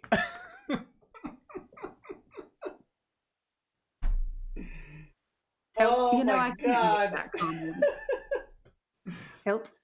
I need an adult. I'm a writing major. I wish to God I was still in college and could bring that poem into a workshop. Yeah. Okay. Gotta say, you're talented, madam. Please continue writing. That's good. Like, that's really good. I'm being dead serious. Okay, I like the Spike Man says, "Hey chat, since Nick is so slow, F, marry, kill, bronies, weebs, or furries." So that's for the chat. Oh, thank God. You have to F, marry, or kill bronies, weebs, or furries. So Is myself like possible as far as the killing thing goes? Just only in Minecraft. Only in Minecraft. Oh, naturally, like yeah. Okay. Or The Sims. Or The Sims. Yes. Can you Minecraft yourself in Sims? I mean, there are so many ways to. There are ways. There's 1,000 ways to die in The Sims, like, And the West. and the West, yeah. There you go. Okay, John Albert says, "Do biased articles count as evidence to TCPA?" Short answer, yes, but we're going to talk about that tomorrow. What matters is the weight of evidence and the structure of TCPA. But we're going to talk about that tomorrow, not tonight. Ichicinco says, "First super chat, are the Beard ladies Vic fans?" So are you guys Vic fans? Yes. He's a very nice person, and he does not deserve He's what is awesome. being currently done to him. Yes. Honestly, such a cool dude. Also, hold me back. I'm about to go on a rant. Nope. Yep. We need to move on. We can move on. The Code Monk says, "Early super chat just because." Death by Sparkle says, "Both entertaining and educational." Valgorant said, "Thanks for the donation." GR People says, "Just purchased Radio Nowhere a few days ago." Thanks, buddy. Thank you very much. Appreciate it. Andrew War Snowboard says, "Big ups on downing that boss yesterday. That took so much longer than was intended. Like 4 hours. That was stupid. I should have just gotten better gear. But why do that when you can just grind your way through and win through attrition?" Blink Your Eyes 1400 says, "For Beard Girls, what are their thoughts on the lawsuit?" I don't know if we were discussing that too much. Yeah, I don't know how much we actually can say as far as that goes. because we work at the office and stuff. Yeah, let's avoid that. Let's avoid that topic, guys. Sorry, it's just there's some gray area that we don't need to go into on that one. Yeah. Kiwi goes what? I said, especially if we get angry and start spouting off. So yeah, we probably Furious Bukes. Kiwi Goes Live says, "I raise a frosty pint of Iron Maiden Trooper to you." Benjamin Cry and Taylor Arigi, thank you for the donation. Sakaki Onsai says, "Mrs. Beard, this is the editor. Overall, great character development. Slow at the beginning, but picks up well. Love the locational aspect. I'll be reading again in case I miss something. Well done." Well, thank you very much. I appreciate it. And I like I said, I do really value the feedback. So thank you. There you go. GRP Poll says, "Lil Nicky, if you were going to be late, did you bring enough sausage for the squad?" No, I only have so much sweaty sausage and it's all mine. Director Smiley says, "Disappointed they recast Vic for Crow. Boo Rooster Teeth." Mr. Deadman says, "Recommend getting Radio Nowhere." Hey! Squally, thank you for the donation. Trivia Aficionado says, "How is Lady Racket?" She's doing great. Recovering very well. Thank you for asking. SY says, "Can homeowners insurance cover a civil lawsuit?" Short answer, yes. Long answer, it depends on the lawsuit. Austin Heartless says, "A bunch of crabs. Am I late and gay if I was listening to Crab Rave?" And then more crabs. Yes. Kenneth Campos, thanks for the donation. GR People says, "Ask them about the Silver Samurai." What do you guys know about the Silver Samurai?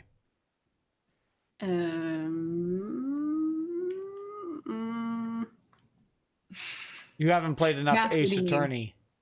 Yeah, I'm sorry. I haven't. I don't think I've played. I don't know. Played any of Ace Attorney, so I apologize because I know nothing currently. Don't. Rando number 9 says, "Nikki." E Malachi says, "Beard Daughters. Should Nick read Dune?" Yes. He's just salty because I have his stupid copy of Dune sitting up on the shelf, and I have so much trouble reading it because I'm so 40K minded that my brain has trouble adopting the language of another sci-fi universe. Interesting. Okay. Definitely read it because Paul Atreides, man, one of the best male protagonists, like, journeys that I've seen. Just because he goes from a young man. Can someone out there just say Dune sucks so I don't have to read it? Can someone just please do that? No, because they'd be lying, because they'd be heretics. Guys, I'm eating Hawaiian rolls. I didn't eat anything all day. I'm so hungry. So Well, go eat I'm something. trying to eat off camera, like while you guys are talking, but people still notice, and I apologize. Cynic in Chief says, are the Beard girls single, and how far can Ty shoot? All right, this is a good way to bring this up. Brianna has a boyfriend. They are very in love and they are very committed. I'm single. How you doing? No, I kid. Brianna's face. I'm dead. I died. No, Brianna has a nice young man named Ryan.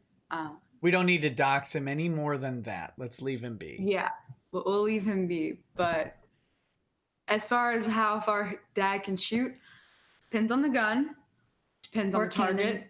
The man likes battleships and tanks. He can catch whatever state you're in just fine. Also, I'm a minor. Just letting you know, 17, minor, Capri Sun. I'm a That's child. right. Remember that. Talbot Link says, flattered. the question to get Ty cocking a rifle. The question guys younger than me want to ask, these ladies single? Well, that was just answered. Squally says, in case of apocalypse, burn the tax law books. Yes, burn the tax code itself. That's plenty of pages. That way it'll keep you warm in the wintertime for like a minute. Claire Shackelford says, like I always tell my friend with an English degree that's now a pharmacy technician, you'll write a beautiful suicide letter. I mean, the dream, really. Stop it. It really is the dream, right? Because how many writers have Anne-heroed too soon, and they always left their masterwork behind. Yeah. Timothy Reaper says, "Oh, Nikki, you're so fine. I remote view you all the time. Hey, Nikki." Hey, Nikki. Asphyxiation says, if Ty is listening, can he please hijack the camera and show embarrassing baby pictures to maximize his dad power? Also, you both have lovely hair. So, Thank you. Thank you. I grew it myself. good work. Solid effort on that one. Also, we have no baby pictures because we were never babies. We just kind of popped out of a cloning machine like We this. popped out of his forehead like Athena. Yes, there you go. There you go. Fatty Catty says, ask them how many boat-themed waifu boats that they are willing to have displayed in their father's law firm. Only one. I'm only allowed to have 2 figurines up at my front office. Because, long story short, I collect little pop. What do you want? It's my blood sugar. When your blood sugar calls you. Hey, you up? Yeah, I fixed it. Did your blood sugar literally say, hey, you up? I wish I could program it to say that. But that's no, a meme. That's how blood sugar monitoring should work. Yeah. Send Hey, text. you up? But no, I'm only allowed to have 2 figurines up at my front office of, like, you know. We got to get one the size of the terracotta warrior to put out there. Please no. I have like a He's tiny so little lonesome. Deadpool that Lacey gave me, and then I have a No, we can the replace the Saratoga. boat with like a giant full-size waifu statue right in the front of the office there. Yeah, that way, like I said, that way the terracotta warrior won't be lonely anymore. No, 'cause he's the office nice man. I don't know. Okay, well, that fell apart. moving right along. Continue. Moving right Fatty along. Caddy says, oh, wait, no, I just read that one. That guy from that thing says, if you guys want to creep on the daughters of a lawyer who wrote the rules of engagement for tactical missile strikes, good luck. It's your funeral, lol. There you go. Nacho Ninja 6 says, fellow Thomas Edison student, BA in computer science. Hey, Hey. you have a colleague. Lily Liver says, y'all are super cute in Minecraft because if I don't add that addendum, I worry that Big Papa Ty will hunt me down and terminate me like the T-1000. Rusty Shackleford says, here, have two of my $13 I give to YouTube per month. Hey, thanks, pal. Appreciate it. King Llama 001 says, can we get Brittany to clap and say meme review? I don't know. How much did you donate? Oh, $5 Canadian though, so $1.30. Meme review. Okay. There we go. Okay. Real Spider Phantom says, ruining the entire grade's ability to get tests graded on a curve. Did it in social studies in 7th grade, and I hate social studies. Lucky me, the teacher pointed it out. Oh, that's too bad.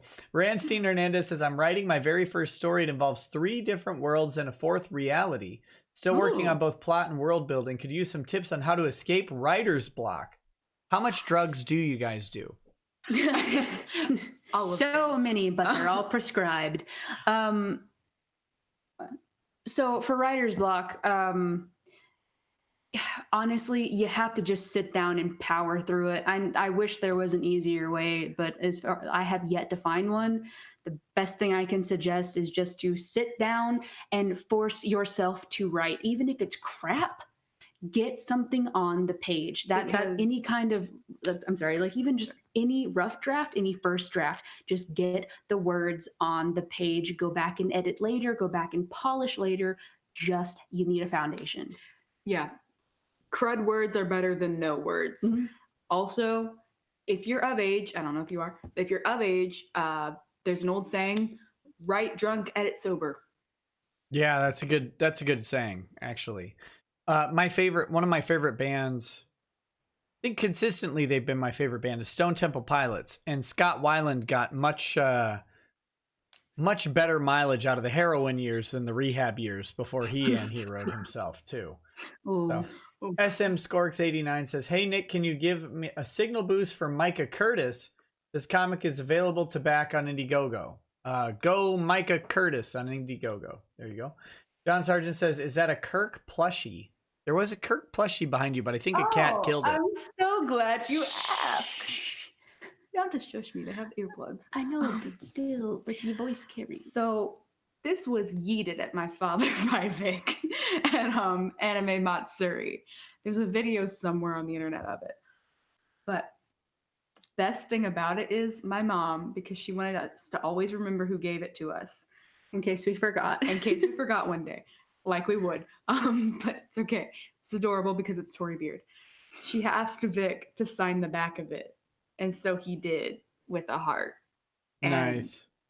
It is forever gonna just reside in our house because we love it. And it's a treasure. So yeah. That's the Captain Kirk plushie. GRP poll says, Nick, tell them you're pretending to be gay story. No, not tonight. It's too late for that.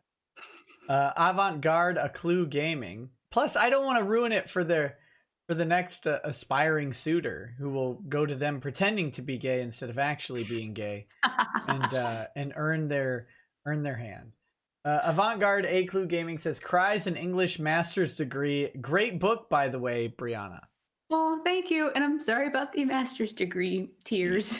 Seriously though, props to you. Yeah, seriously though, that's saying something, dude. Yeah, you should send at least 24 Tyler Roses. Benjamin Carey says, watching, I'm drunk, haha, but I love the show, keep it up. Hey, thanks, buddy, me too. Goober Gabber says, the Beardettes have some amusing stories. I had to refrain from chuckling too loud while I'm on the bus. I'm sure Ty is proud of you. Keep up the good work you're working on, and may your futures be bright. Thank you very much. Appreciate it. Rex Havoc says, could the younger sister please say in her best Arya Stark, leave one wolf alive and the sheep are never safe? Okay, why do I keep getting that? Because you kind of look like her. You're prettier than Arya Stark, though, to be fair. But I don't know. Maisie Williams is pretty. She's very pretty. Don't say that. That's a woman talking, and you don't want to do that. What? But just anyway.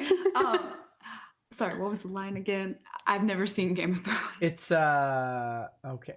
I lost it. Leave one wolf alive, and the sheep are never safe. Okay. Leave one wolf alive, and the sheep are never safe. There I you hope go. that worked. Arya's American cousin. Harbinger, y'all. don't worry. I'm not sure she was acting it well either.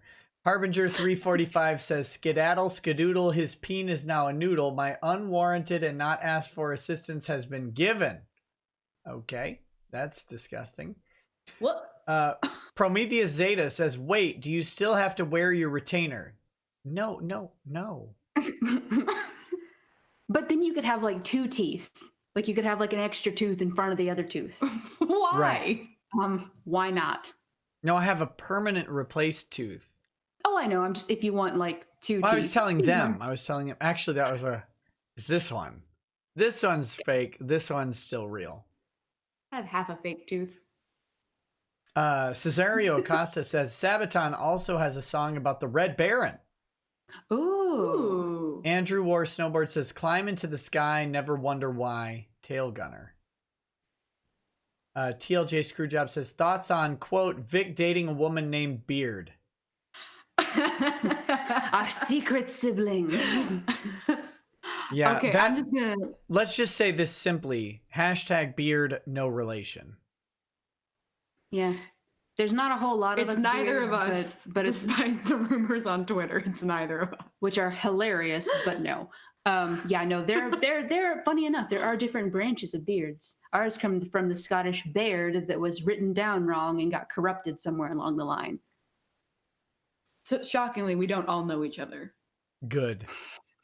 Asphyxiation says, oh, hi there, Brittany. I'm 6'3", semi-muscular, ruggedly handsome Australian autist and a giant dork. I've also got an extremely thick skull, so I'm pretty sure I can take at least one round to the head. Please no kill me, Ty. I'm just kidding. Yeah, how you doing? But 6'3" is too tall for you, because 6'1" is too tall for you. I don't know. I made an exception for my dentist. Oh, that sounds bad. That did not come out well. We're gonna strike that from the record. No, strike it from the record. Court reporter, you are going please. Back to elementary school. He's just aesthetically pleasing to look at, but I like the Spike Man says, is it just me or whites just wrong? They don't deserve to be a thing. I mean, they were created in a laboratory by Yakub, like Vic, Yui, Rekieta Law stole it. These girls, white heteropatriarchy. We are the white heteropatriarchy. We've been outed. Finally, somebody calls us on what we actually are. It took a long time. It took a long time for them to recognize my true form. Yeah, I know. Joe Biden. Yeah, she is Joe Biden. How many 11-year-old girls' hair did you sniff today? I don't know. You said patriarchy, and I was like, who reminds me the most of the patriarchy? It just popped into my mind. So Trevor Anderson says, free super chat. Hey, thanks. I appreciate it. Victor Phantasm says, thanks, Nick. I see the video. I click it, and now I'm on the FBI watch list. Good game. ERB Beta Patch, thank you for the donations. Intimidator0108 says, well, like I said, Rekieta Law, they'll be in Sioux Falls, South Dakota in September, but I haven't seen if they're stopping in Minnesota yet. Sioux Falls is actually not far from my town. It's about it's a little bit farther than the Twin Cities, but not too bad. Wonder where they're going. ERB Beta Patch says, saw Delane and Sabaton open for Nightwish years ago. Sabaton almost stole the show because they were having so much fun on stage.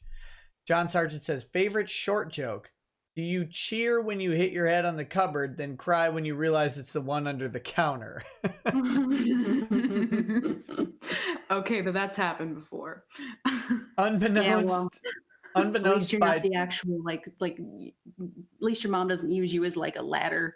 hey, tall person. Or like one of those reach grabby thingies. That's degrading, isn't it? We're people Yeah. too. Yeah, I know. And I'm tired of hearing, hey, tall person, and then knowing that, well. Oh, there are trials on both sides of the being tall or short, because I have to crawl under the bed every time Dad drops something and it rolls under there. He's like, Brittany, come in here. When I dropped my glasses. You I'm know, like, my feet have not reached the edge of a bed in 20 years. So let's just keep it in perspective here. You have to go under the bed. I can't remain on top of a bed and actually be on the bed. My feet go all the way past the bottom. And you know when they tuck the sheets in a hotel really tight like that? Yeah, it's physically painful until you stretch it out a little bit. But how have you not been straight up like murdered by monsters? The ones that grab your feet and pull you under? Like that boggles my mind that your feet were off the bed and you didn't get killed. They only attack short people. Oh, there it is. Yeah. Yeah, because we're, easier to throw into vans. Okay.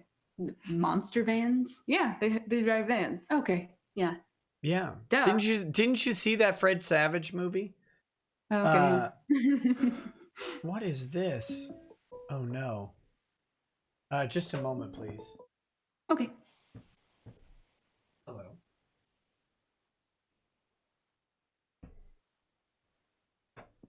All right, ladies, steal the show for a minute. I'll be right back. Talk about literally anything. Good. Well, now that he's gone, This is our show now because this is the theft of the show that was requested. So here we are. Beard splaining the interwebs. Yes. We're your hosts, Brittany and Brianna. And we're here to explain about beards on the internet. You want to know why he left? We stole his wig. Yeah, and we turned it into a beard. And then we Yep. sold it to a man who didn't have a beard because that's just sad, If he doesn't have one, but he desperately wishes he had a beard, well, there we go. We're just gonna help out with that. Did you know? Sorry. No, I was gonna say, if you haven't heard the Australian band The Beards, That's where I was going. hey, great minds.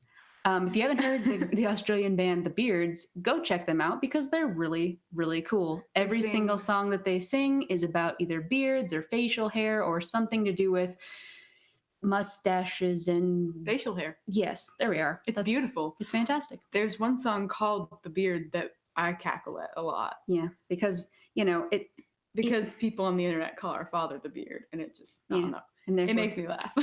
There's a song called All the Bearded Ladies, which we heavily identify with for obvious reasons. Yes.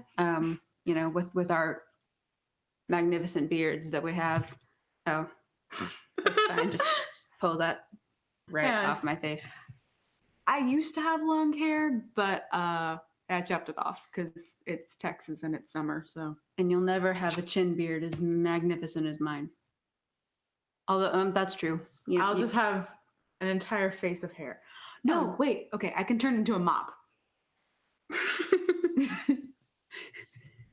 Me, the drummer from Flock of Seagulls, or literally anyone from Flock of Seagulls. How you doing? Anyway. He's going to come back and not know what is going on in that. He's going to come back and be like, what? Oh, do you want to tell embarrassing stories of father? I mean, we can. Actually, we can because Nick will miss out on them and then he will be very unhappy about it. How embarrassing for him! Is the word shenanigans played out yet? Because I Dang it, he's back. Oh, and so that's the time that Dad embarrassed himself the worst. I would have to say is definitely that time when he embarrassed himself the worst. But man, sorry, Nick, you missed the best story. It sounds like it. How annoying! It's the worst. How embarrassing for you. No kidding. I had a 3-year-old wake up, scream, or 4-year-old. She's 4 now. Screaming in the middle of the night. And when the 4-year-old is screaming in my house, you have about a minute to get her to a bathroom before the bathroom happens. Gotcha. Got it. So we had to, we made it. Okay, sorry about that. That song Sweet Victory starts playing gently in the background. Yeah. Yep, that's the one. Yeah. All right, next. Unbeknownst times 12. As a writer, ask them about their favorite books and what kept them motivated during writing. I'm currently on Act 2 of my novel. What's your favorite books? Nice. What genre? Big readers. There's only one book, so pick one. Yeah, you go first. My current favorite book, like at this very moment in time. Yep. There's so many. Okay, I'll tell you. I really like the John Carter of Mars series. Really, anything written by Edgar Rice Burroughs because he's Bay. And I'm not gonna lie, I have not had time to read anything other than textbooks lately. So my current favorite book is that one textbook about computers. Yes. Okay. A computer textbook and Edgar Rice Burroughs. Sounds great. What keeps y'all motivated while writing? A good background playlist is really good. Anything with very driving kind of no lyrics or anything like that is a good one. Yeah. I like to listen to music that's either like kind of like the Gregorian monks or something, like if it has any lyrics, but just has like the same vibe as the story I'm writing. So I listen to a lot of sea shanties. Favorite one is Leave Her, Johnny, Leave Her, which is very sad, but it's very, very pretty. So there you go. Anyway. There you go. Okay. The DCV Titan says, I'm surprised Amazon hasn't hired Mars Girl, imagining the savings they could pass along on not having to pay shipping just the handling. That's rude. That's so rude. Well, I mean, she'd be handling a lot. Snarkticon DM says, is the doggy making Jiffy Pup rim shot? I appreciate that. Travis Whalen says, reading your book this week. Also, Milo, spelled that way because of Marlowe, is my dog's name too. Miss Meadow Kitty says, roses are red, Nikki's logo is green. Mission report from Agent 19. Very scared of Agent 19. Rancine Hernandez says, I got story one day. That's it. That's the whole story. Ty Bruner says, I've written a story that's becoming a comic. The title story have been rewritten and around maybe 30 times in the past 13 years. Any advice? Well, first of all, comics, I feel like that's a different medium as far as, I mean, obviously it's a different medium. I think they're written more like a screenplay in a weird way. Yeah. Which screenplays, honestly, are like the essence of storytelling, like boiled down screenplays and like play scripts, stage plays. There we are. Yeah.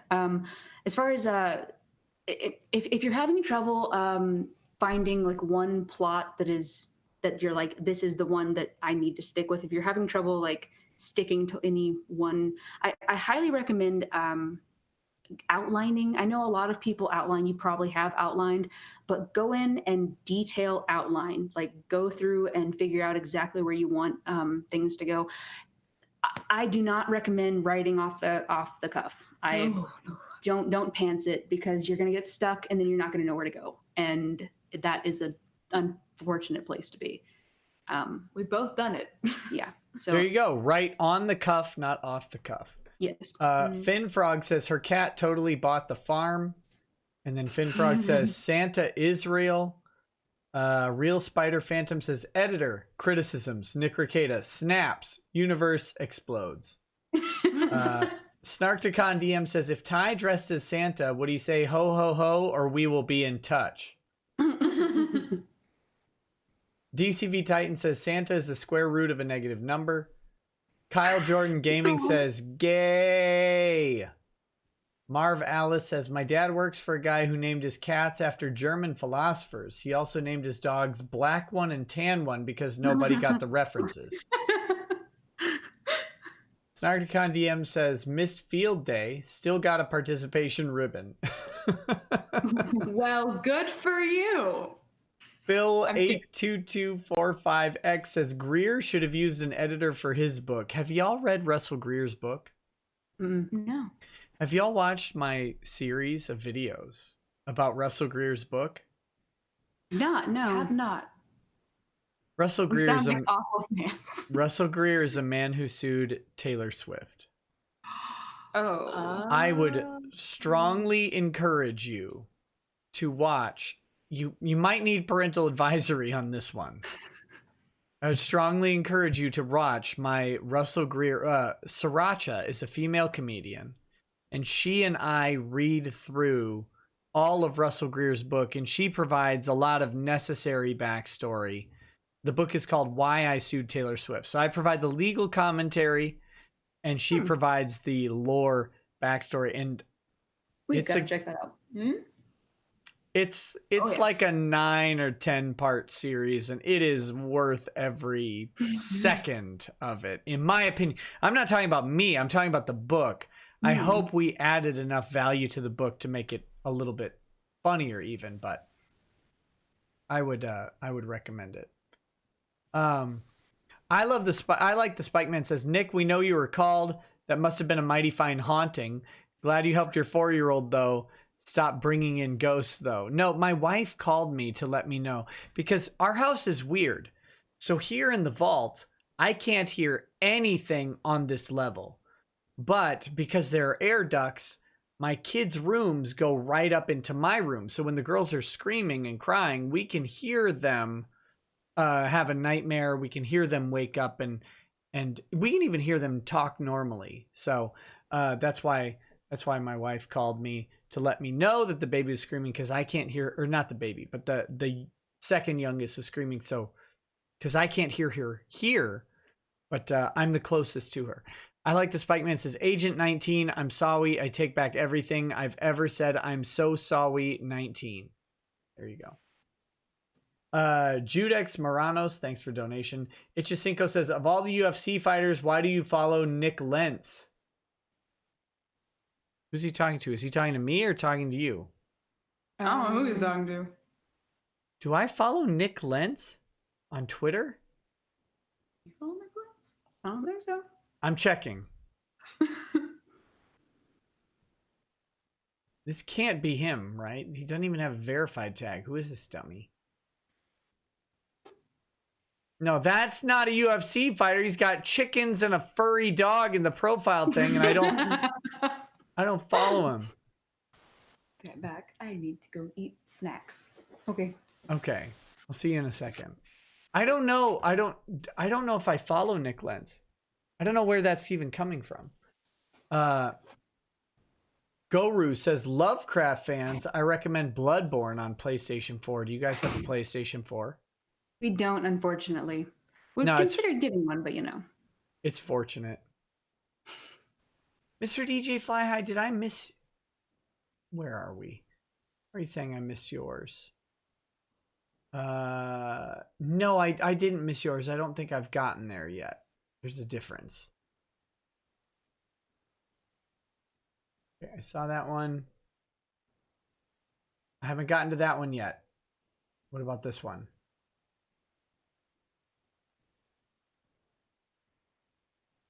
No, I read those two. Yeah, I just haven't gotten to your most recent one. That's all. Okay, where were we? Where were we? Oh my goodness. You ruined everything in a nice way. Almost there. Almost there. Somewhere right around here. Oh my goodness, where did it go? YouTube is not actually good at letting you keep track of super chats. Yeah, likely story for boomering something. Yeah, there. I found the Nick Lentz comment. Okay, Goru says Lovecraft fans that recommend Bloodborne and PS4. That I just read that one. IRTP says, I like to think that Event Horizon takes place in the past of the 40K universe and the ship got corrupted in the warp. Yeah, that's a popular fan theory, and it's a solid one. They imply it pretty heavily. Super Saiyan Serg says, yo, a cool dude. Thanks. I don't know who the cool dude is, but yo. E-Man to Manny, thanks for the donation. Dustin Fitzfar says, favorite Space Marine chapter. I'm going to have to go with Death Skulls because the orcs are the biggest and the meanest. Alex Sifon says, donuts. If you want good donuts, try Krispy Kreme's, Greg's Bakery, or Tesco. Krispy Kreme does donuts with chocolate custard filling. Much love, Nick. Now, that's not Krispy Kreme with a K, so I don't know if that's a different Krispy Kreme.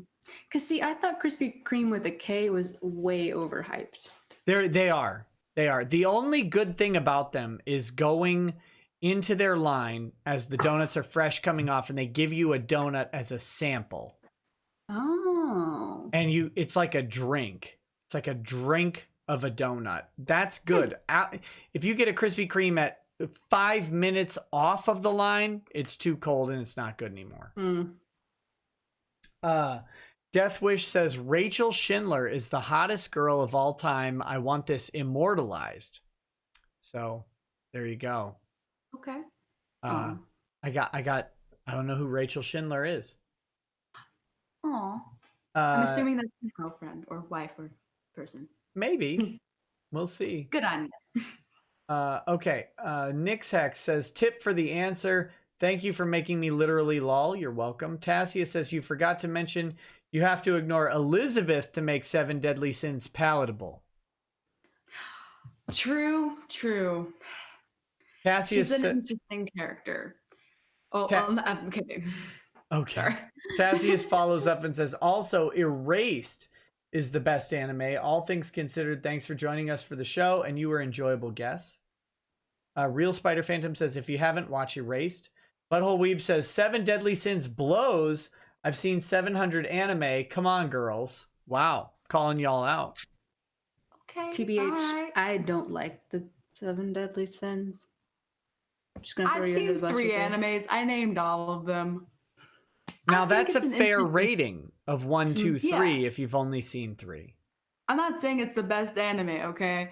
I'm saying I enjoyed it for, like kind of how you enjoyed, I don't know. I guess Full Metal would be like healthy food, it's good for you and it's actually like healthy food that tastes good. 7 Deadly Sins is like it's a Twix bar. Taco Bell. Yeah. I guess Taco Bell. You still enjoy it, kind of, but it's not as good. But okay. It's still all right. I'm with you.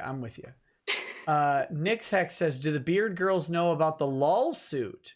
I don't think you do. The first videos I ever did were about a lawsuit between 2 podcasters, Maddox and Dick Masterson.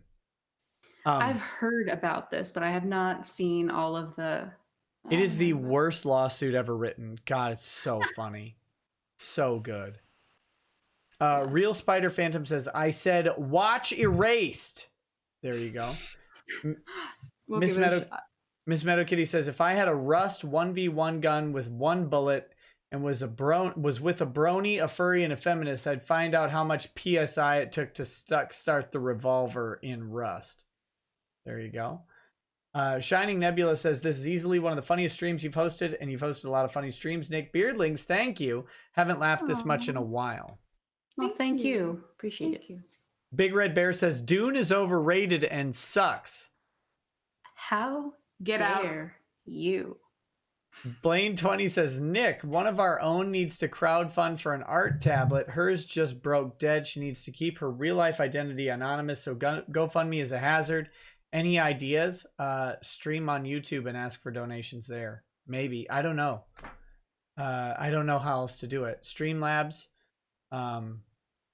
PayPal, and just promote the heck out of it. Go on other people's streams and ask for PayPal donations. Love Eastside Up says, let's start a GoFundMe for life-size waifu statue. I agree. Miss Meadow Kitty says, I will start a program just for Brittany that is Wilford Brimley's voice saying, have you checked your diabetes lately? I would pay money for that. I can't believe they don't have that. Sugar's high. Timothy Reaper says, Wilford Brimley voice, check your diabetes. Check your diabetes. Double A says, what are y'all's responsibilities at BHBH? Oof. All right. So I man the front desk, which means being polite to people. And that sounds like it's... You woman the front desk. I woman the front desk. I have to be very courteous, have to make sure that the clients are just make casual conversation if they want to talk. If not, just make sure that they are comfortable while they're waiting for their lawyer to get there. I have to check mail, basically, I run all errands. If they're like, Brittany, we need someone to go to Office Max, I'm like, got it. I keep everything stocked. I take care of all of our plants, which is a lot more than I thought. You offer water to guests. I can attest to this. Yes, I did that once when Nick came in. And she never did it again. Never again. No, I also run discovery for cases when they are like, hey, sort this, categorize this. Basically just clerical work. I do all the stuff no one else wants to do. Sure. What about you, Brianna? Social media, marketing, and just plain old media. And really just kind of spectrum of things. There's so many. It's hard to nail down exactly what all I do. So you're saying your dad put you on the spectrum? Yep. Tragedy, I know. Well done. Miss Meadow Kitty says, 5 foot pride worldwide, short Snickers rise up. Bagel Goose says, Dune sucks. I got you, my dude. Deathwish says, Lane Staley and Scott Weiland say that Alice in Chains and then STP are the top grunge bands of all time. There you go. STP is just my favorite band. I don't know why. Just like Mr. DJ Fly High says, Dear Beard Sisters, I have a question. Who does the pranks better? Me.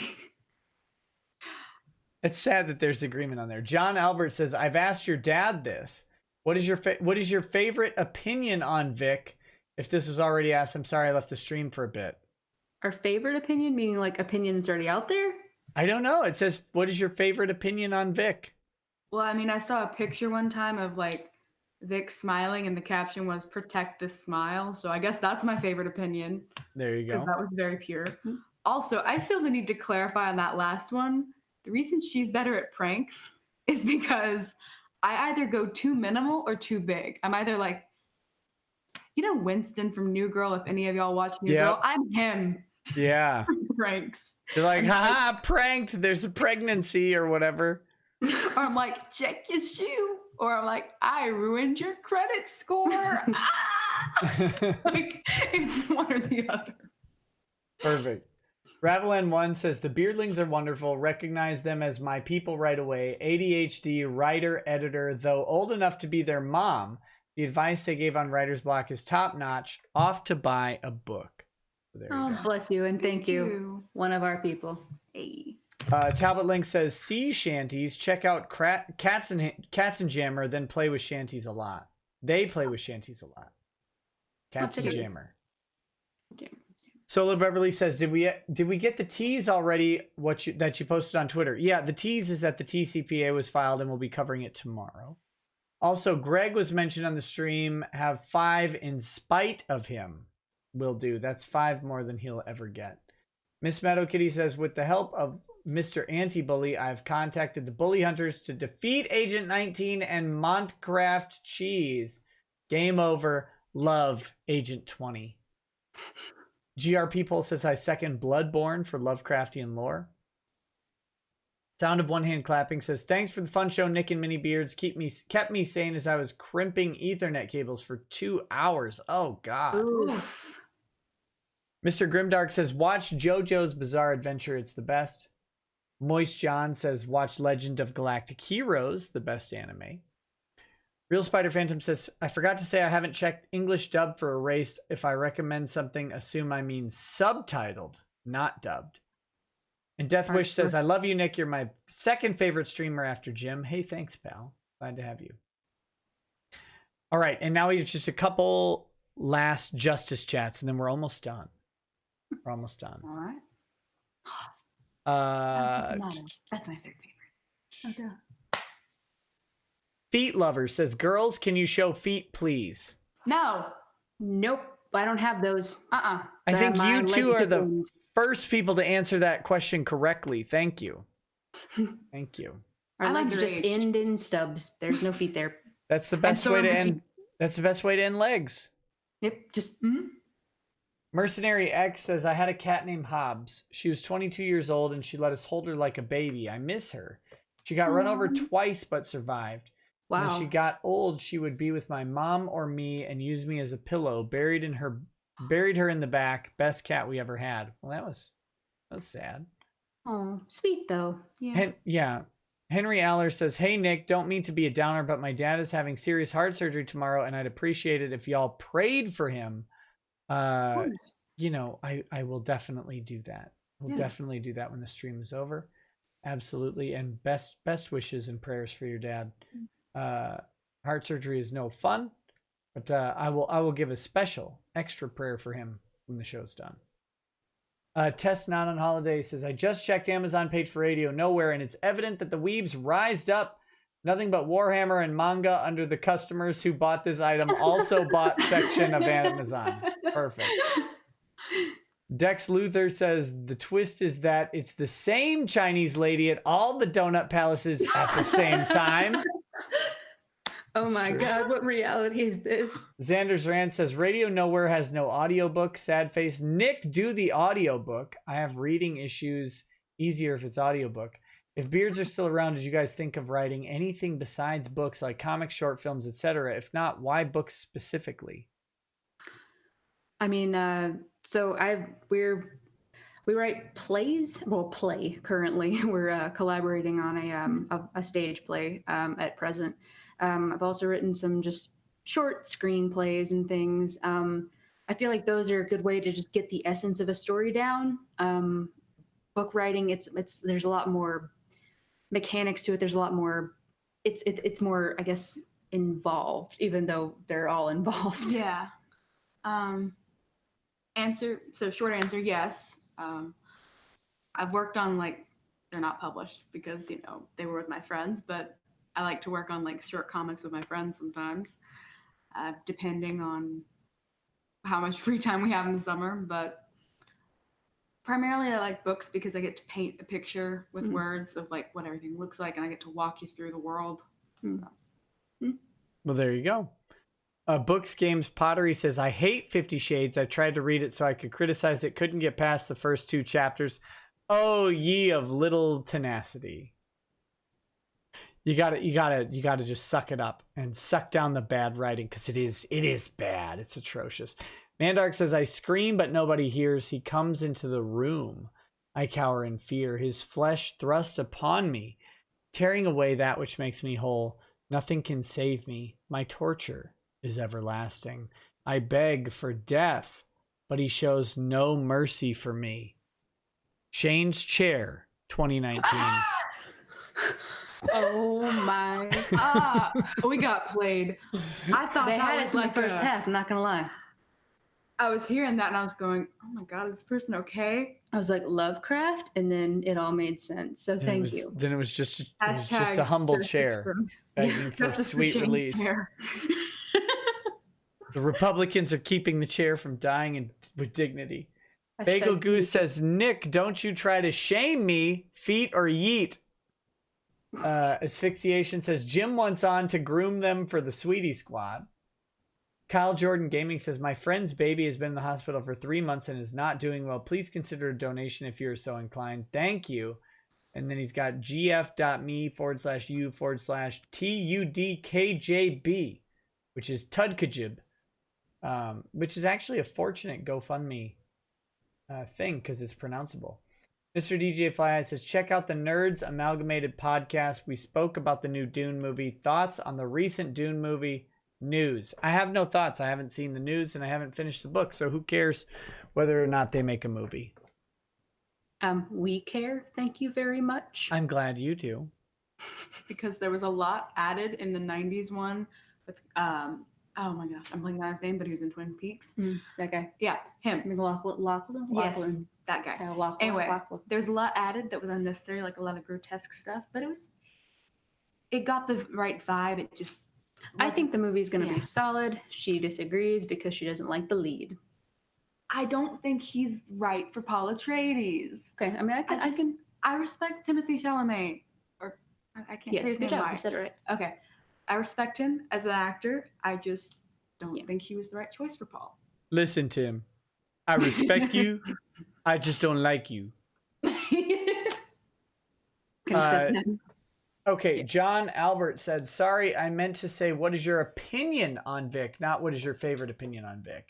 Oh, gotcha. Oh, Yeah. I think he's a stand-up dude. I think he's a really nice guy, and I think Genuine person. yes, Very genuine. very genuine. And I appreciate that he doesn't BS his fans. Mhm. Like, yeah, he's a very bubbly guy, but that's all genuine. Like, and he's upfront about stuff. He's like, yeah, I'm a Christian, you know, And I'm flawed. I'm flawed, I've made mistakes, but I I appreciate think that, the honesty. yeah, honestly, Perfect. best person.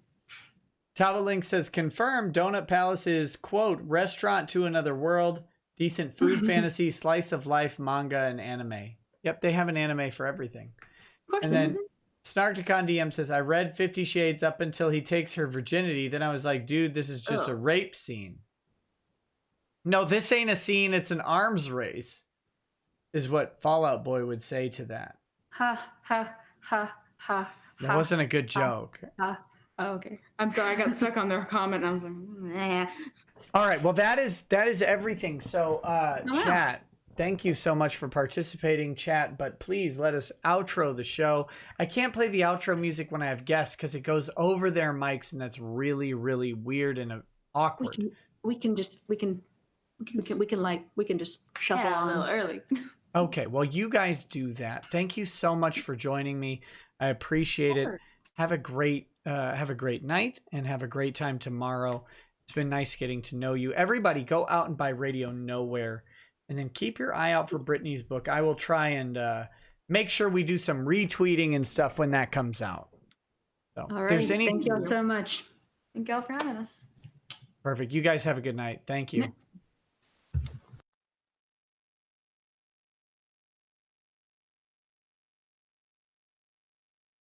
I'm going to kick them out. I'm going to kick them out because they left. Perfect. They left. They just had to get to the computer. All right, guys. Just you and me now. Thank you for joining me on this wonderful show. We will be doing another show tomorrow, of course, and that show will be covering the TCPA that was filed today in Vic Mignogna's case from Funimation. Again, reminder, this is something we've talked about as waiting for this to happen. Now that it has finally happened, although it is only from Funimation, we can start to try and figure out what the heck is going on. Can this case move past the TCPA?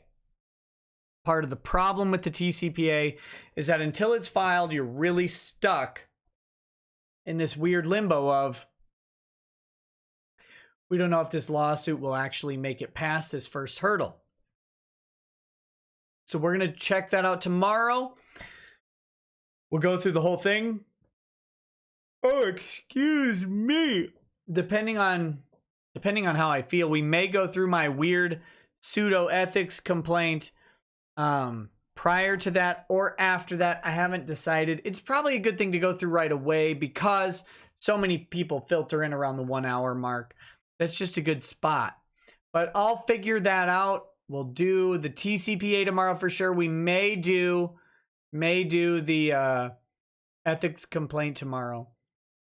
And then why am I not starting this song? Oh my goodness.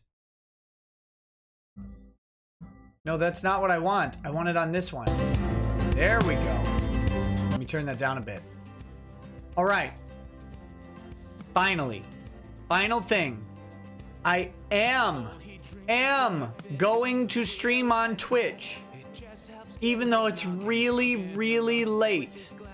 Stream on Twitch for a little bit tonight because I'm trying to get a stupid achievement unlocked that will let me get to partner status.